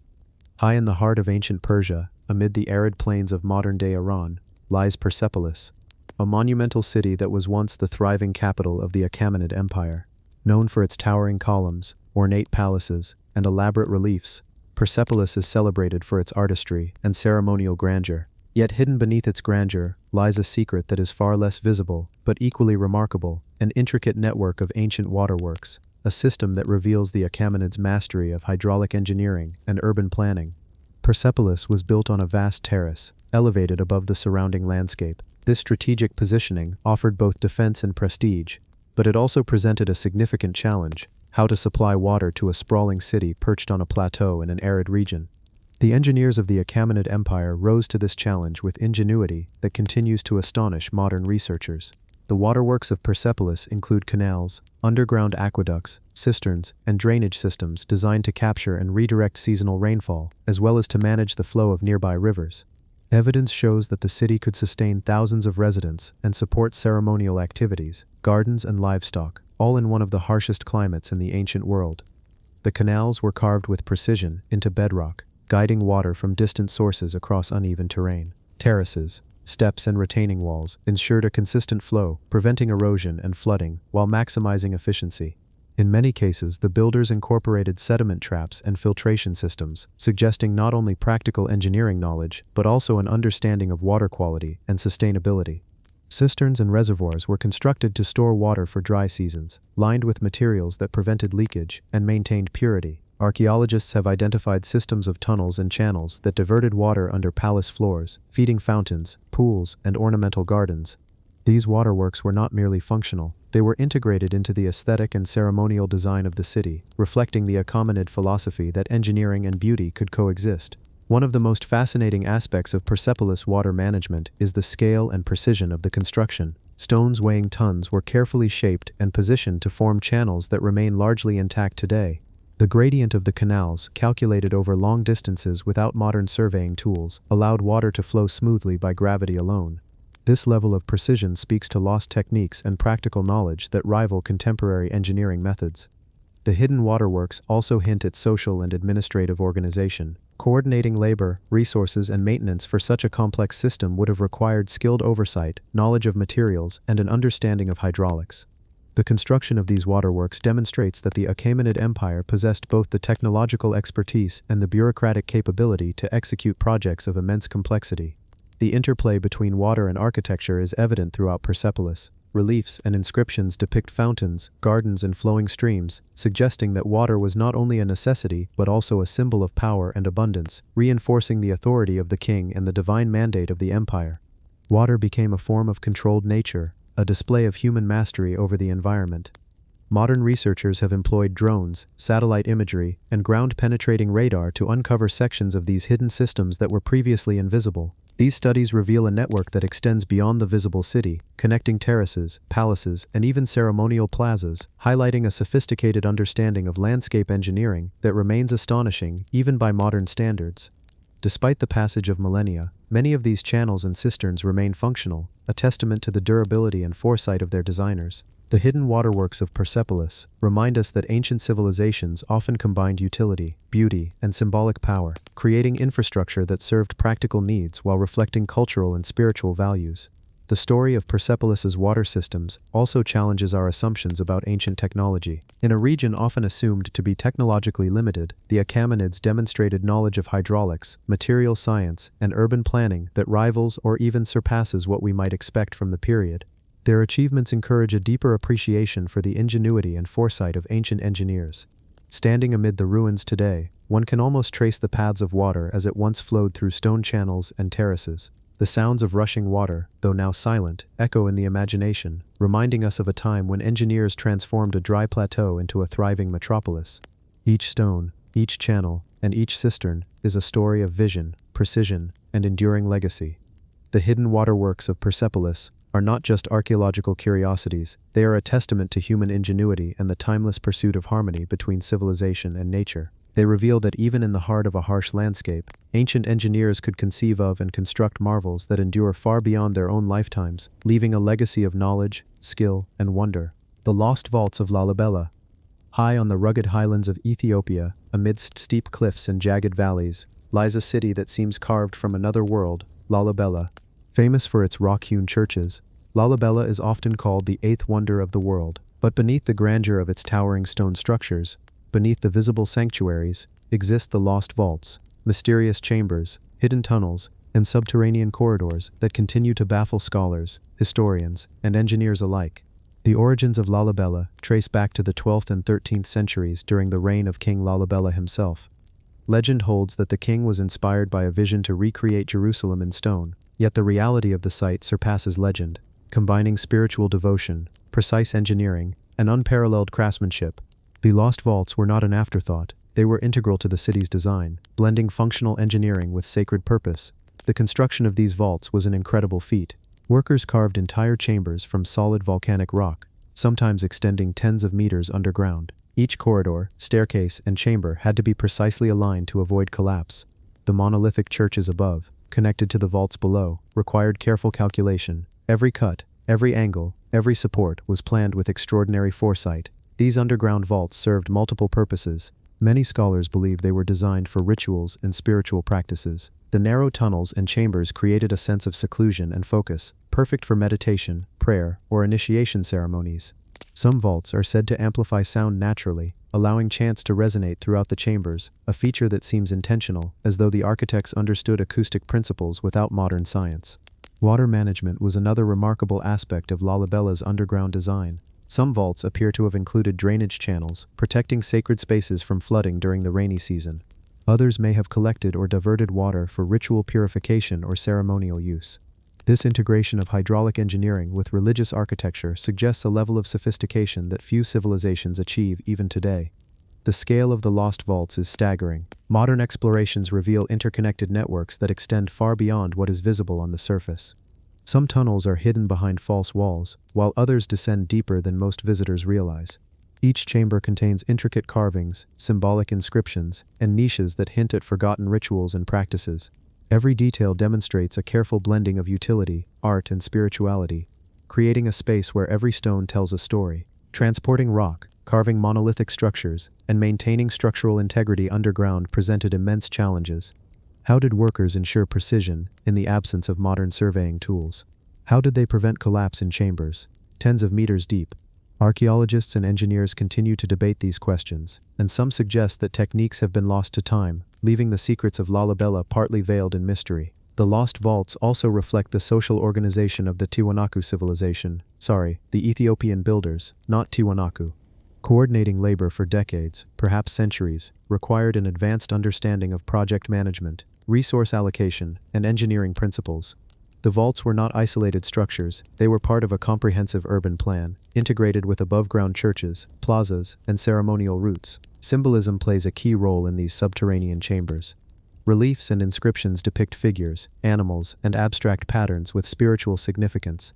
Scholars speculate that the layout of the vaults mirrored cosmological beliefs, with tunnels and chambers representing paths of the soul or sacred journeys.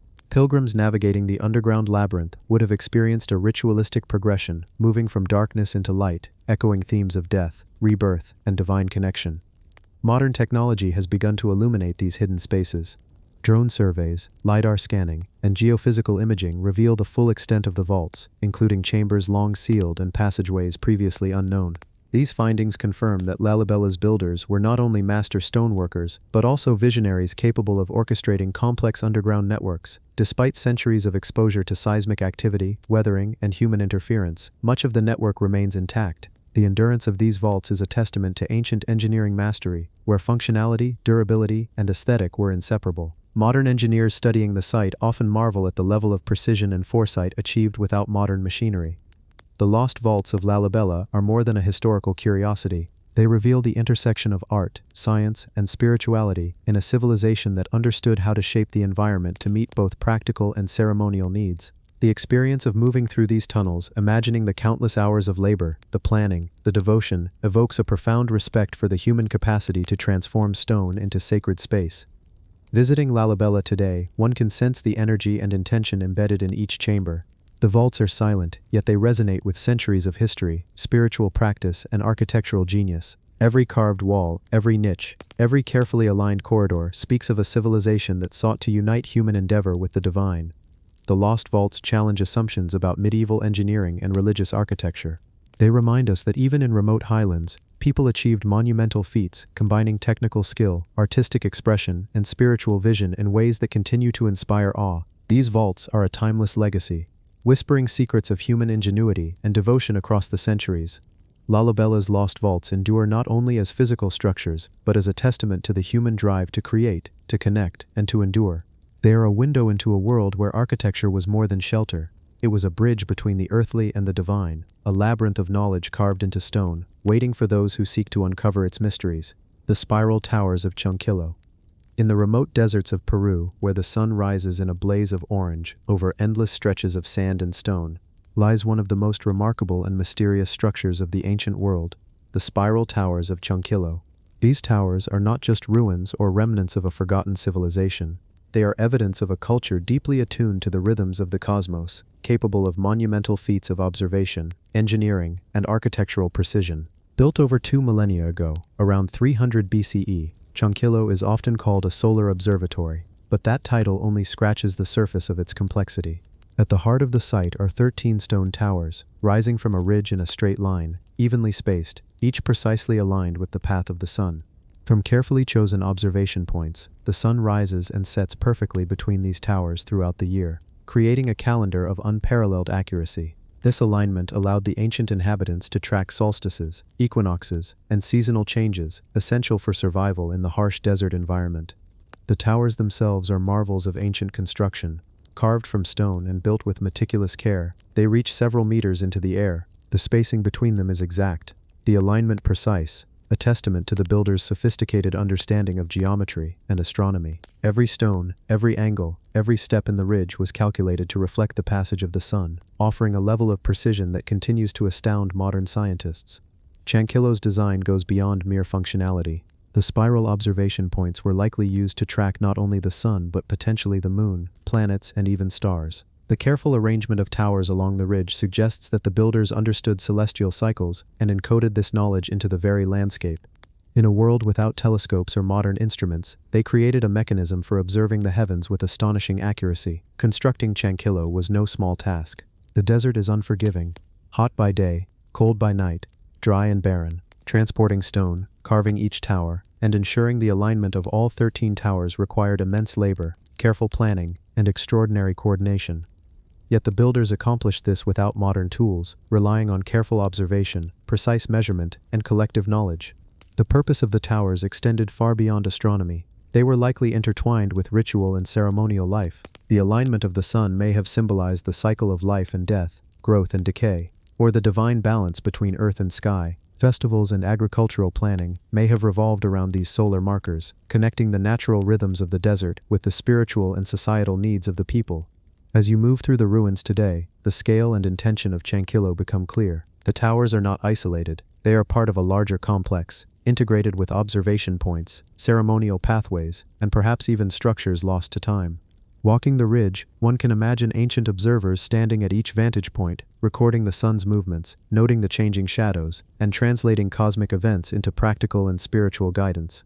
The ingenuity of Chankilo's builders is further demonstrated by the precision of the horizon alignments. Modern studies using drones and satellite imaging confirm that the towers mark exact solar positions for solstices and equinoxes.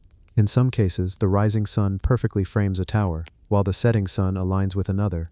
This level of astronomical knowledge, embedded in stone over 2,300 years ago, shows that the Chankilo civilization combined science, art, and ritual in a way that remains extraordinary even today. Yet the mysteries of Chankilo remain unsolved. How did the builders achieve such precision without instruments we would consider essential? How was knowledge transmitted across generations to ensure each tower was perfectly aligned? Why was this site chosen, in a desert so remote and harsh? Scholars continue to debate these questions, but one truth remains clear. Chankilo reflects a civilization capable of incredible foresight, observation, and engineering skill. The site also demonstrates the relationship between humans and their environment. The desert is a place of scarcity, where water, food, and survival depend on careful planning. By observing the sun and aligning their structures with its path, the builders of Chankilo could predict seasonal changes, prepare for agricultural cycles, and maintain harmony with the natural world. The towers were both practical and symbolic, a bridge between survival and spiritual connection. Sound plays a subtle role in Chankilo as well. The open desert amplifies voices, creating natural acoustics that may have enhanced ceremonies or rituals. The towers, ridge, and surrounding terrain interact with wind and echo in ways that would have been noticeable to observers, perhaps reinforcing the spiritual significance of the solar alignments. The spiral towers also highlight the durability of ancient engineering. Despite earthquakes, erosion, and centuries of exposure to the elements, the towers remain aligned, largely intact, and legible to modern researchers. Their endurance is a testament to the builders' knowledge of materials, load distribution, and structural stability. In recent decades, archaeologists have used modern technology to explore Chankilo in greater detail. 3D mapping, drones, and solar alignment studies have revealed the full scope of the site, showing that it was not merely a set of towers but a sophisticated observatory complex, with multiple layers of observation points, ceremonial spaces, and possibly even areas for astronomical experimentation. Chankillo offers a glimpse into the intellectual and spiritual life of an ancient society. It demonstrates that thousands of years ago, humans were capable of extraordinary feats, measuring time, understanding the cosmos, and integrating science with ritual, all without modern tools or instruments. The site reminds us that ingenuity is not a product of technology alone, but of observation, curiosity, and the human desire to connect with the world around us. Standing among the spiral towers today, it is impossible not to feel the presence of the builders, the careful eyes that tracked the sun, the hands that carved stone with precision, and the minds that envisioned a system that could stand the test of time. Chankillo is not only a monument of science and art, it is a legacy of human curiosity, intelligence, and devotion, reaching across centuries to inspire wonder, admiration, and respect. The spiral towers of Chankillo endure as a testament to humanity's ability to understand, measure, and interact with the natural world. They remind us that even in the harshest of environments, with limited resources, human beings have created monuments that capture the rhythm of the cosmos, bridging the gap between observation, spirituality, and survival. The forgotten reservoirs of Angkor Thom. In the dense jungles of Cambodia, beneath the shadows of towering stone temples and ancient walls, lies a hidden marvel of engineering that has baffled historians and archaeologists for centuries. These are the forgotten reservoirs of Angkor Thom, an intricate network of waterworks that supplied one of the greatest cities of the ancient world. Angkor Thom was the last and most enduring capital of the Khmer Empire, founded in the late 12th century. While the city is often celebrated for its iconic temples, grand statues, and intricate bas-reliefs, it is the vast water management system that truly defines its ingenuity. Hidden beneath the forest canopy are reservoirs, canals, and bares, massive artificial lakes designed to store and distribute water throughout the sprawling city. The largest of these reservoirs stretches for hundreds of meters, its boundaries lined with stone embankments and earthen walls. They were engineered to collect and retain the seasonal monsoon rains, ensuring that Angkor Thom never faced water shortages. But these reservoirs were not just simple storage pits, they were part of a complex hydraulic network, carefully integrated into the city's layout, connecting the royal palace, temples, agricultural fields, and residential zones. Every aspect of the water system was designed with precision. Canals channeled water to fields for irrigation, ensuring multiple harvests each year. Overflow systems prevented flooding during heavy rains, while sluice gates allowed controlled release. The Khmer engineers created a balance between abundance and control, understanding the delicate interplay between nature and human needs. The reservoirs themselves are more than functional. Many of the bares were oriented along cardinal directions, suggesting an understanding of geometry and perhaps even astronomy. Their placement reflects careful planning and foresight, indicating that the Khmer architects not only sought practical solutions, but also harmonized their engineering with symbolic and ceremonial purposes. Excavations reveal that the reservoirs were maintained over centuries. Layers of sediment show repeated dredging and repair, evidence of a society that invested considerable resources into sustaining its water infrastructure. This dedication underscores the importance of water to the Khmer civilization. It was the lifeblood of the empire, enabling agriculture, trade, and the flourishing of art and culture. The scale of these reservoirs is staggering. Some of the largest bares, such as the West Bare, cover over 8 square kilometers, holding millions of cubic meters of water. To construct such reservoirs required thousands of laborers, sophisticated knowledge of hydrology, and an organizational system capable of coordinating large-scale projects. That such massive engineering was accomplished without modern machinery is a testament to human ingenuity, and ingenuity rooted in observation, trial, and careful calculation. The reservoirs also served a ceremonial purpose. Water held profound spiritual significance for the Khmer people, symbolizing life, fertility, and the power of the gods. Some bares were aligned with major temples, reflecting cosmological concepts and reinforcing the divine authority of the king. By controlling water, the rulers of Angkor Thom not only ensured survival but also projected their power and connection to the divine.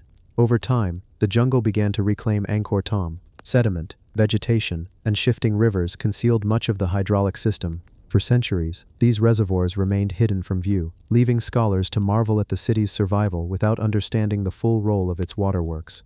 Modern technology, including aerial photography, LiDAR scanning, and satellite imaging, has finally revealed the true extent and complexity of Angkor Thom's reservoirs. LiDAR, in particular, has been revolutionary. By penetrating dense forest canopy, it has uncovered a vast network of canals, dikes, and moats, demonstrating that Angkor Thom's water system was far larger and more sophisticated than previously imagined. These discoveries challenge our understanding of ancient urban planning and engineering, showing a civilization capable of manipulating its environment on an unprecedented scale. Yet mysteries remain. How did the Khmer engineers calculate water flow, embankment stability, and seasonal variability without modern tools? How did they integrate such a complex system into a city that spanned tens of square kilometers? Scholars are still deciphering the methods, but one fact is undeniable. Angkor Thom's water system was a masterpiece of planning and resilience, essential to the city's longevity and prosperity. Walking along the banks of these reservoirs today, it is possible to sense the ambition and ingenuity of the people who built them. The still waters mirror the temple spires, reflecting both the natural world and the human mind that shaped it. These reservoirs are silent witnesses to centuries of human endeavor, innovation, and the delicate balance between survival and spirituality. The forgotten reservoirs of Angkor Thom remind us that engineering is not just about building, it is about understanding, planning, and harmonizing with nature. They show that ancient civilizations were capable of astonishing feats of organization, foresight, and creativity, achievements that continue to inspire awe in the modern world. Through these hidden waters we glimpse the sophistication of the Khmer Empire, a civilization that understood the flow of rivers as much as the flow of power, the rhythm of seasons as much as the rhythm of life. Even today, these reservoirs stand as a testament to human ingenuity rooted in observation, experimentation, and an unwavering commitment to mastering the environment. Angkor Thom's reservoirs are more than ancient infrastructure, they are monuments to a civilization that thrived in harmony with water, land, and sky. They reveal that knowledge, foresight, and creativity are timeless, and that the secrets of survival and mastery over nature have always been within the reach of determined and visionary humans. The Lost Tombs of Abydos. Along the banks of the Nile, where the desert meets fertile farmland, lies one of Egypt's most enigmatic sites, Abydos. For thousands of years, this sacred city has been a center of devotion, ritual, and mystery. Known primarily as a burial ground for early Egyptian rulers, and a spiritual heart for the cult of Osiris, Abydos holds secrets that continue to puzzle archaeologists, historians, and explorers alike. At the heart of Abydos are the lost tombs, hidden beneath layers of sand, stone, and time. These tombs are not the grand pyramids of Giza or the sun-baked monuments of Luxor. They are older, more enigmatic, and intimately tied to Egypt's early dynasties, the rulers who shaped civilization in ways we are only beginning to understand. One of the most fascinating sites in Abydos is the Osirion, a subterranean temple dedicated to Osiris, the god of the afterlife. Unlike the temples of the living pharaohs, the Osirion was constructed to honor the dead, to mirror the underworld, and to serve as a bridge between the living and the eternal.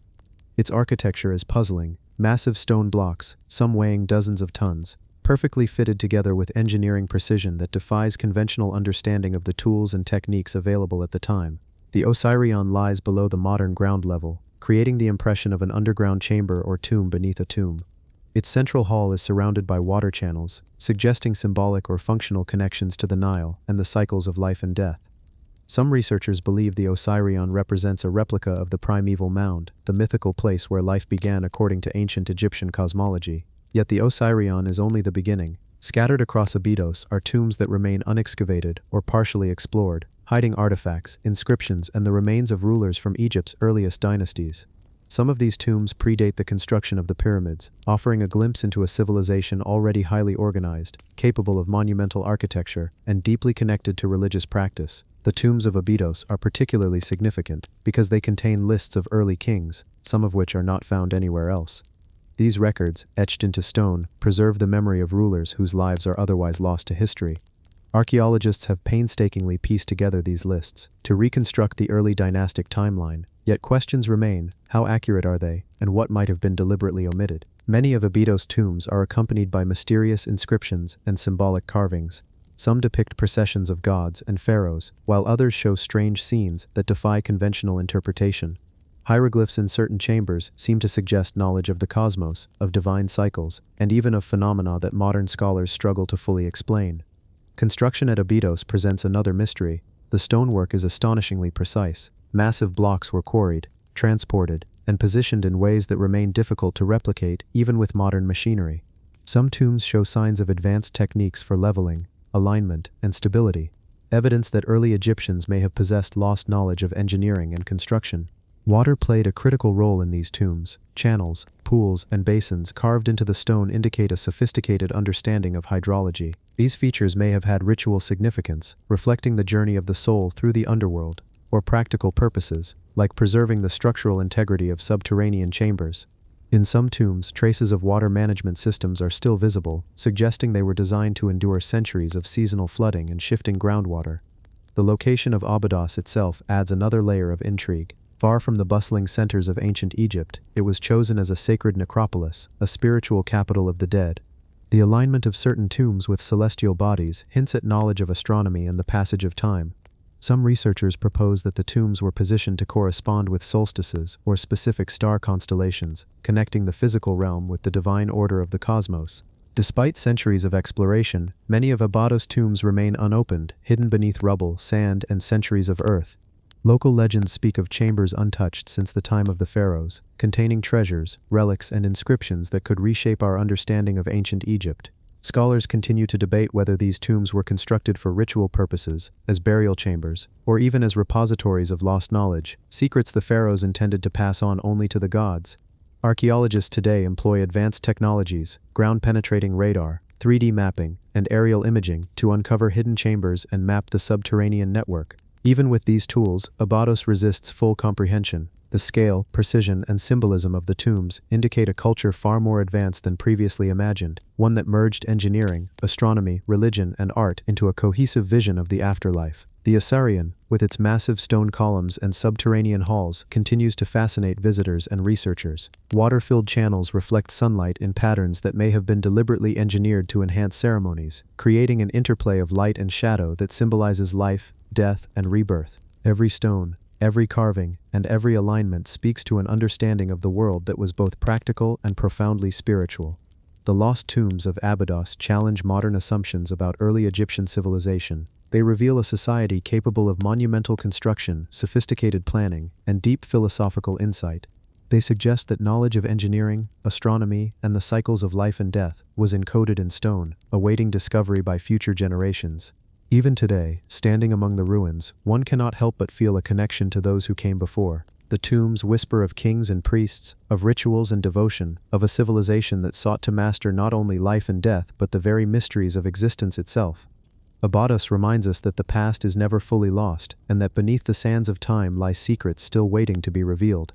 The lost tombs of Abydos are more than monuments. They are gateways to understanding, challenging us to look deeper, question more, and appreciate the ingenuity, faith, and vision of a civilization that continues to awe the world thousands of years after its builders vanished.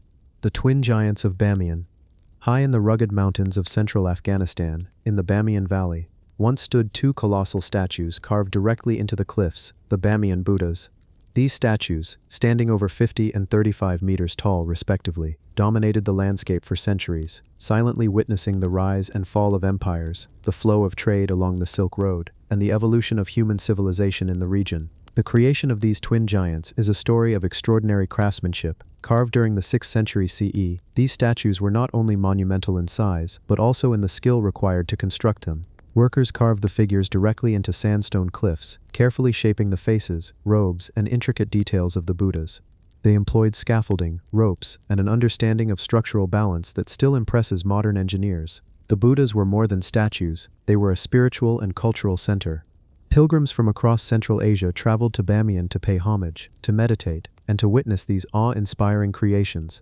Surrounding the giants were thousands of caves, used by monks for meditation and religious study, forming a vast monastic complex. This combination of monumental art and practical spiritual architecture made Bamiyan a hub of culture, faith, and learning. But the twin giants were more than religious symbols. They were a statement of technological and artistic mastery. The sculptors demonstrated an understanding of proportions, perspective, and stability that has puzzled historians for centuries. How did they achieve such accuracy on sheer cliffs without modern tools? Some researchers suggest advanced techniques involving measurement grids, pulley systems, and knowledge of rock density and erosion patterns. The Bamiyan Valley itself added layers of mystery. The statues were strategically positioned to catch the sun at different times of day, casting shadows and illuminating features in ways that seem intentional.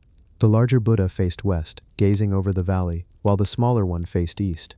This alignment may have had symbolic meaning, linking the statues to celestial events or the cycles of day and night, life and death. Despite centuries of standing against wind, rain, and earthquakes, the Buddhas were destroyed in 2001, leaving only empty niches carved into the cliffs. Their destruction sparked global outrage and brought renewed attention to the valley's cultural heritage. But even in ruins, the sheer scale and precision of these statues continue to inspire awe. Archaeologists and engineers study the remains to understand how these giants were constructed and to preserve what little remains of the surrounding caves and carvings. The statues also tell a story of cross-cultural exchange. Bamiyan sat along the Silk Road, a nexus where Indian, Persian, Greek, and local Central Asian influences mingled. The artistic style of the Buddhas reflects this fusion, a combination of Gandharan realism, Hellenistic influences, and Buddhist iconography. Every curve, every fold of the robe, and every facial expression is a testament to centuries of accumulated knowledge, travel, and artistry. Even the niches themselves are remarkable. Engineers today study the way the statues were hollowed from the cliff face, leaving enough rock to maintain stability while carving massive open spaces. Some scholars believe that the sculptors may have used scaffolding anchored to the cliff in ways that modern engineers can barely replicate without advanced machinery. The surrounding caves hold additional secrets. Frescoes, inscriptions, and traces of pigments indicate vibrant cultural activity. Monks studied, prayed, and lived in these spaces for centuries. Many of the murals depict the lives of the Buddha, stories of spiritual enlightenment, and scenes of everyday life along the Silk Road, preserving a visual history of a civilization that might have otherwise been lost to time. The Bamiyan Buddhas were more than monumental art. They were a bridge between human ingenuity and spiritual devotion. They show what can be achieved when artistic vision, engineering skill, and faith converge. And even though they no longer stand, their legacy endures in photographs, satellite imagery, and the memories of those who once gazed upon them in awe. Today, efforts continue to digitally reconstruct the statues, using 3D modeling, drones, and archival photographs. Scholars, historians, and engineers work together to piece together the grandeur of the twin giants, attempting to preserve their story for future generations. They serve as a reminder that human creativity, even in the harshest conditions, can achieve feats that transcend time. The twin giants of Bamiyan remain a testament to human vision, a blend of art, engineering, faith, and ambition. They challenge our understanding of ancient societies, showing that monumental creation is not confined to Egypt or Mesopotamia. Across continents, cultures have sought to leave their mark on the earth in ways that inspire, challenge, and endure. Even in their absence, the Bamiyan Buddhas continue to teach, inspire, and mystify, standing as enduring symbols of human ingenuity, devotion, and the timeless quest to reach beyond the ordinary into the extraordinary. The ruins of Göbekli Tepe's sister site. High on the hills of southeastern Turkey, not far from the legendary Göbekli Tepe, lies another mysterious complex, Karahantepe, often referred to as the sister site of Göbekli Tepe. While Göbekli Tepe is widely celebrated as one of the earliest monumental constructions in human history, Karahantepe is revealing that the story of early civilization may be far richer, far older, and far more complex than previously imagined. Excavations at Karahantepe have uncovered massive T-shaped pillars, similar in style and symbolism to those at Göbekli Tepe. Some of these pillars stand nearly 6 meters tall, carved meticulously from limestone. Each stone bears intricate depictions of animals, abstract symbols, and geometric shapes. The sheer size of the pillars and the precision of their carvings suggest advanced organizational skill, planning, and the use of tools sophisticated enough to handle hard stone with care. What makes Karahantepe particularly compelling is the layout. Unlike simpler settlements, the site demonstrates deliberate architectural planning. Pillars are arranged in circular and oval enclosures, forming what appear to be ceremonial spaces. Researchers speculate that these circles were used for gatherings, rituals, or astronomical observation. The thought that humans could create such complex ceremonial architecture over 11,000 years ago challenges conventional timelines of societal development. The carvings themselves are mysterious. Many depict animals native to the region, including foxes, boars, birds, and snakes. Some symbols, abstract and unlike anything seen in later writing systems, hint at a proto-communication system, a precursor to language or symbolic thought. Could these carvings represent early attempts at recording knowledge, or are they purely ritualistic, intended to convey messages to gods, spirits, or ancestors? The answer remains elusive. Karahantepe's existence raises profound questions about human history. For centuries, scholars believed that complex architecture and monumental sculpture required the stability of agriculture and organized societies. Yet sites like Karahantepe and Göbekli Tepe predate widespread farming. These were hunter-gatherers, yet they undertook massive projects requiring cooperation, planning, and shared vision. How did they achieve this level of organization? How did they transport and carve stones weighing several tons without the wheel or draft animals? The environment around Karahantepe adds to the mystery. Situated on a hilltop overlooking fertile plains, the location would have offered both strategic advantage and visibility. It may have been chosen for ceremonial or symbolic reasons. Scholars suggest that its placement could also be connected to celestial events, as similar patterns at Göbekli Tepe align with solstices and equinoxes. The alignment of stones with the sky might indicate a deep understanding of astronomy, possibly used to mark seasonal changes critical for early agriculture. Excavators have found evidence of fire pits, small artifacts, and traces of organic material around the enclosures. These clues hint at feasts, gatherings, or ritualistic offerings. Such findings suggest that Karahan was not a temporary campsite, but a site of cultural and spiritual significance, a place where early humans sought connection with forces beyond their comprehension. Comparing Karahan with Göbekli Tepe reveals subtle differences. While both share similar pillar designs and artistic motifs, Karahan seems to have evolved the concept further. Some pillars feature more elaborate carvings, suggesting an artistic and symbolic sophistication that may represent the next stage in the development of ritual architecture. This evolution provides a rare glimpse into the cultural progression of pre-agricultural societies. Karahan also forces us to reconsider the origins of civilization itself. It challenges the narrative that complex culture arises only after the advent of farming. These monumental constructions indicate that ritual, spirituality, and communal effort may have been the true catalysts for societal development, not merely survival needs. The builders of Karahan demonstrated intelligence, creativity, and social cohesion that modern observers can scarcely imagine.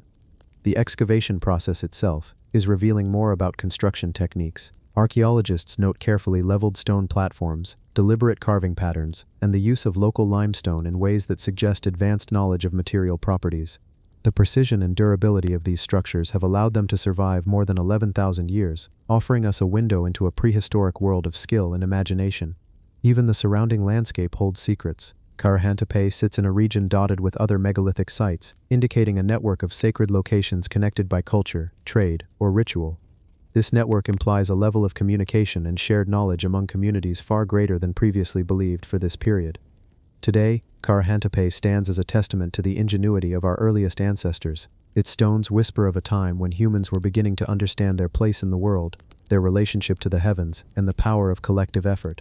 Though much of its purpose remains a mystery, the site continues to inspire awe and challenge our understanding of prehistoric civilization. The ruins of Karahan remind us that monumental creation predates what we consider civilization. These structures hint at a deep, ancient knowledge, a sophistication that allowed humans, long before cities and written language, to shape stone, sky, and society in ways that still resonate today. Even as the wind brushes over the carved limestone, as shadows stretch across the circular enclosures, Karahan silently preserves the ingenuity, faith, and ambition of those who came before us. And in every groove, every symbol, every standing pillar, it challenges us to ask, how much more have we yet to uncover about the dawn of human history? The desert fortresses of Karga Oasis. Deep within Egypt's western desert lies a landscape both unforgiving and breathtaking.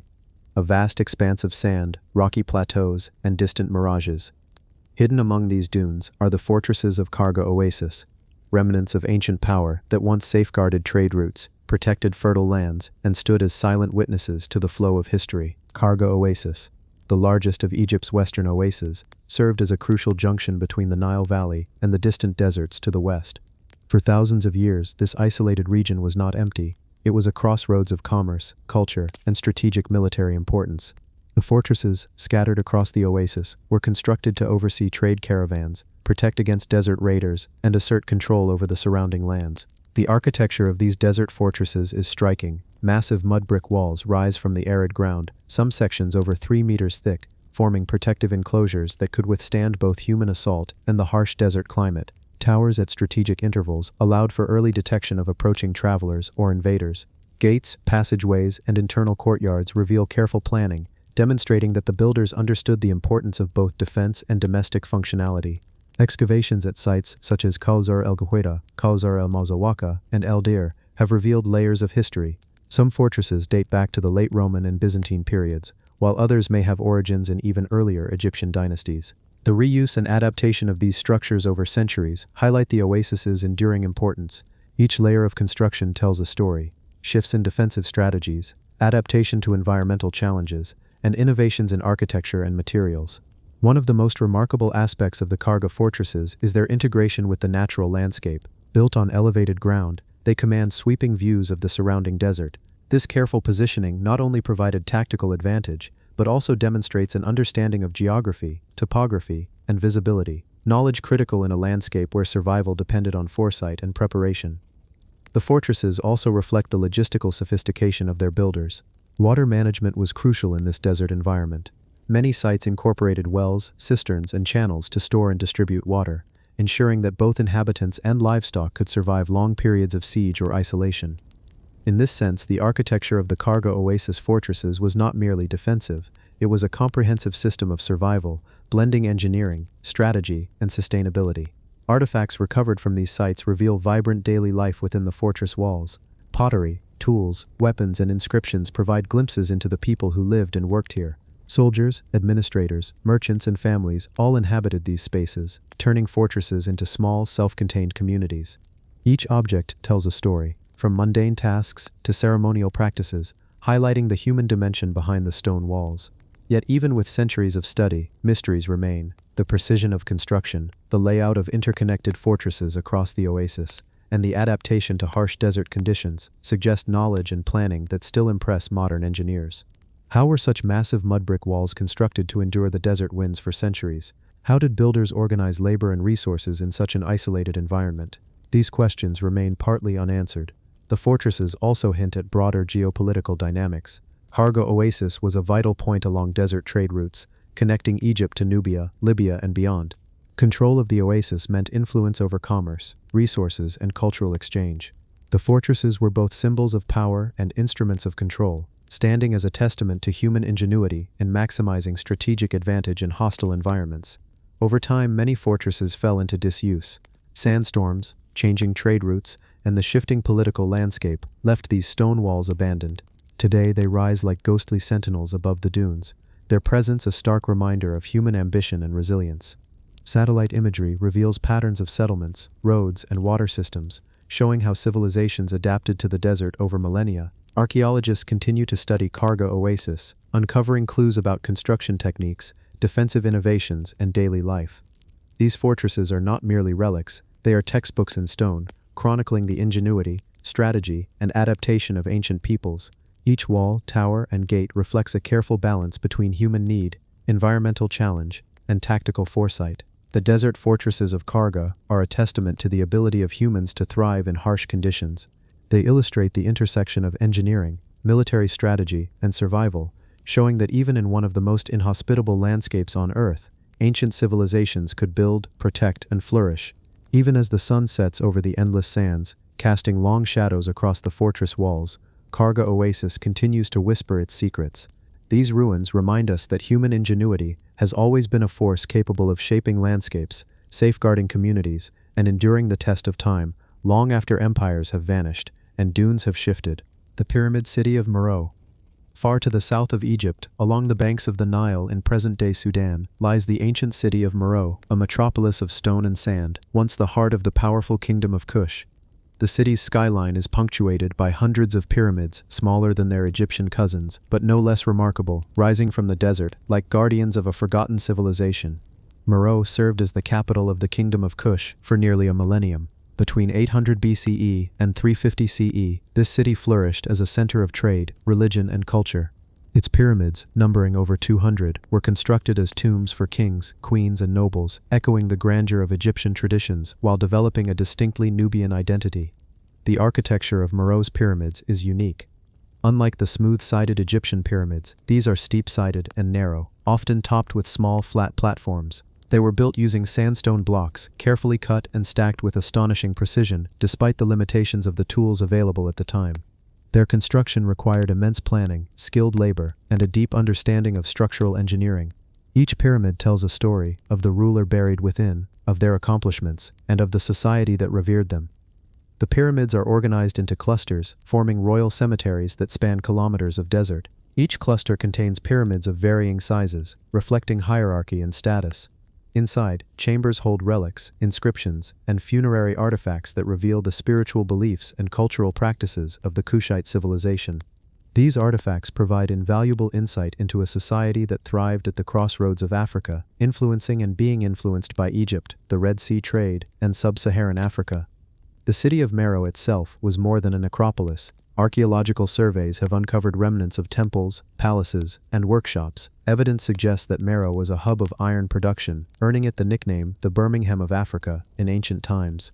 Smelting furnaces, slag deposits, and iron tools indicate that the city was a technological powerhouse, producing weapons, agricultural implements, and ceremonial objects. The combination of monumental tombs and advanced metallurgy demonstrates that Meroe was a society of both spiritual depth and practical innovation. Despite its prosperity, Meroe was also strategically vulnerable. The city lay in a desert environment, demanding careful water management and agricultural planning. The Kushites built sophisticated irrigation systems and utilized the Nile's seasonal floods to sustain crops and livestock. These logistical achievements allowed the city to thrive in a region that could easily have been inhospitable. The pyramids themselves hold mysteries yet unsolved. Many inscriptions are in Meroitic script, one of the world's oldest writing systems, partially deciphered but still largely enigmatic. These writings hint at political alliances, royal decrees, and spiritual doctrines, offering tantalizing glimpses into the minds of a civilization now silent. How much knowledge has been lost to the sands? How much wisdom was encoded in the pyramid's construction, orientation, and design? Excavations reveal the deliberate alignment of the pyramids, suggesting astronomical and symbolic significance. Some pyramids align with solstices or celestial markers, reflecting an understanding of the heavens similar to that of the Egyptians, yet interpreted through a Nubian lens. This fusion of engineering, art, and cosmology illustrates the Kushites' sophisticated worldview, a blend of practicality and spirituality, grounded in both earth and sky. The city of Meroe fell into decline around the 4th century CE, likely due to a combination of environmental challenges, shifting trade routes, and political upheaval. Over time, the desert sands encroached, covering roads, temples, and neighborhoods. The pyramids, however, endured, silent witnesses to the passage of centuries, preserving the legacy of a remarkable civilization that history has often overlooked. Today, Meroe stands as a testament to human ingenuity. Its pyramids rise defiantly from the desert, their weathered stones echoing tales of kings and queens, artisans and priests, warriors and farmers. Archaeologists continue to uncover treasures, inscriptions, and artifacts, piecing together the story of a city that once pulsed with life and ambition. The pyramid city of Meroe challenges our perception of ancient Africa. It demonstrates that advanced engineering, monumental architecture, and vibrant culture were not limited to the Nile Valley of Egypt. Kushites crafted their own legacy, blending spirituality, science, and artistry in ways that continue to inspire wonder. As the desert winds sweep across the Meroe pyramids, the stones seem to hum with the echoes of history. They remind us that human civilization has always been capable of extraordinary achievement, even in places that might seem remote or harsh. Meroe, the hidden jewel of the Nile, stands as a monument to resilience, ingenuity, and the enduring spirit of the ancients.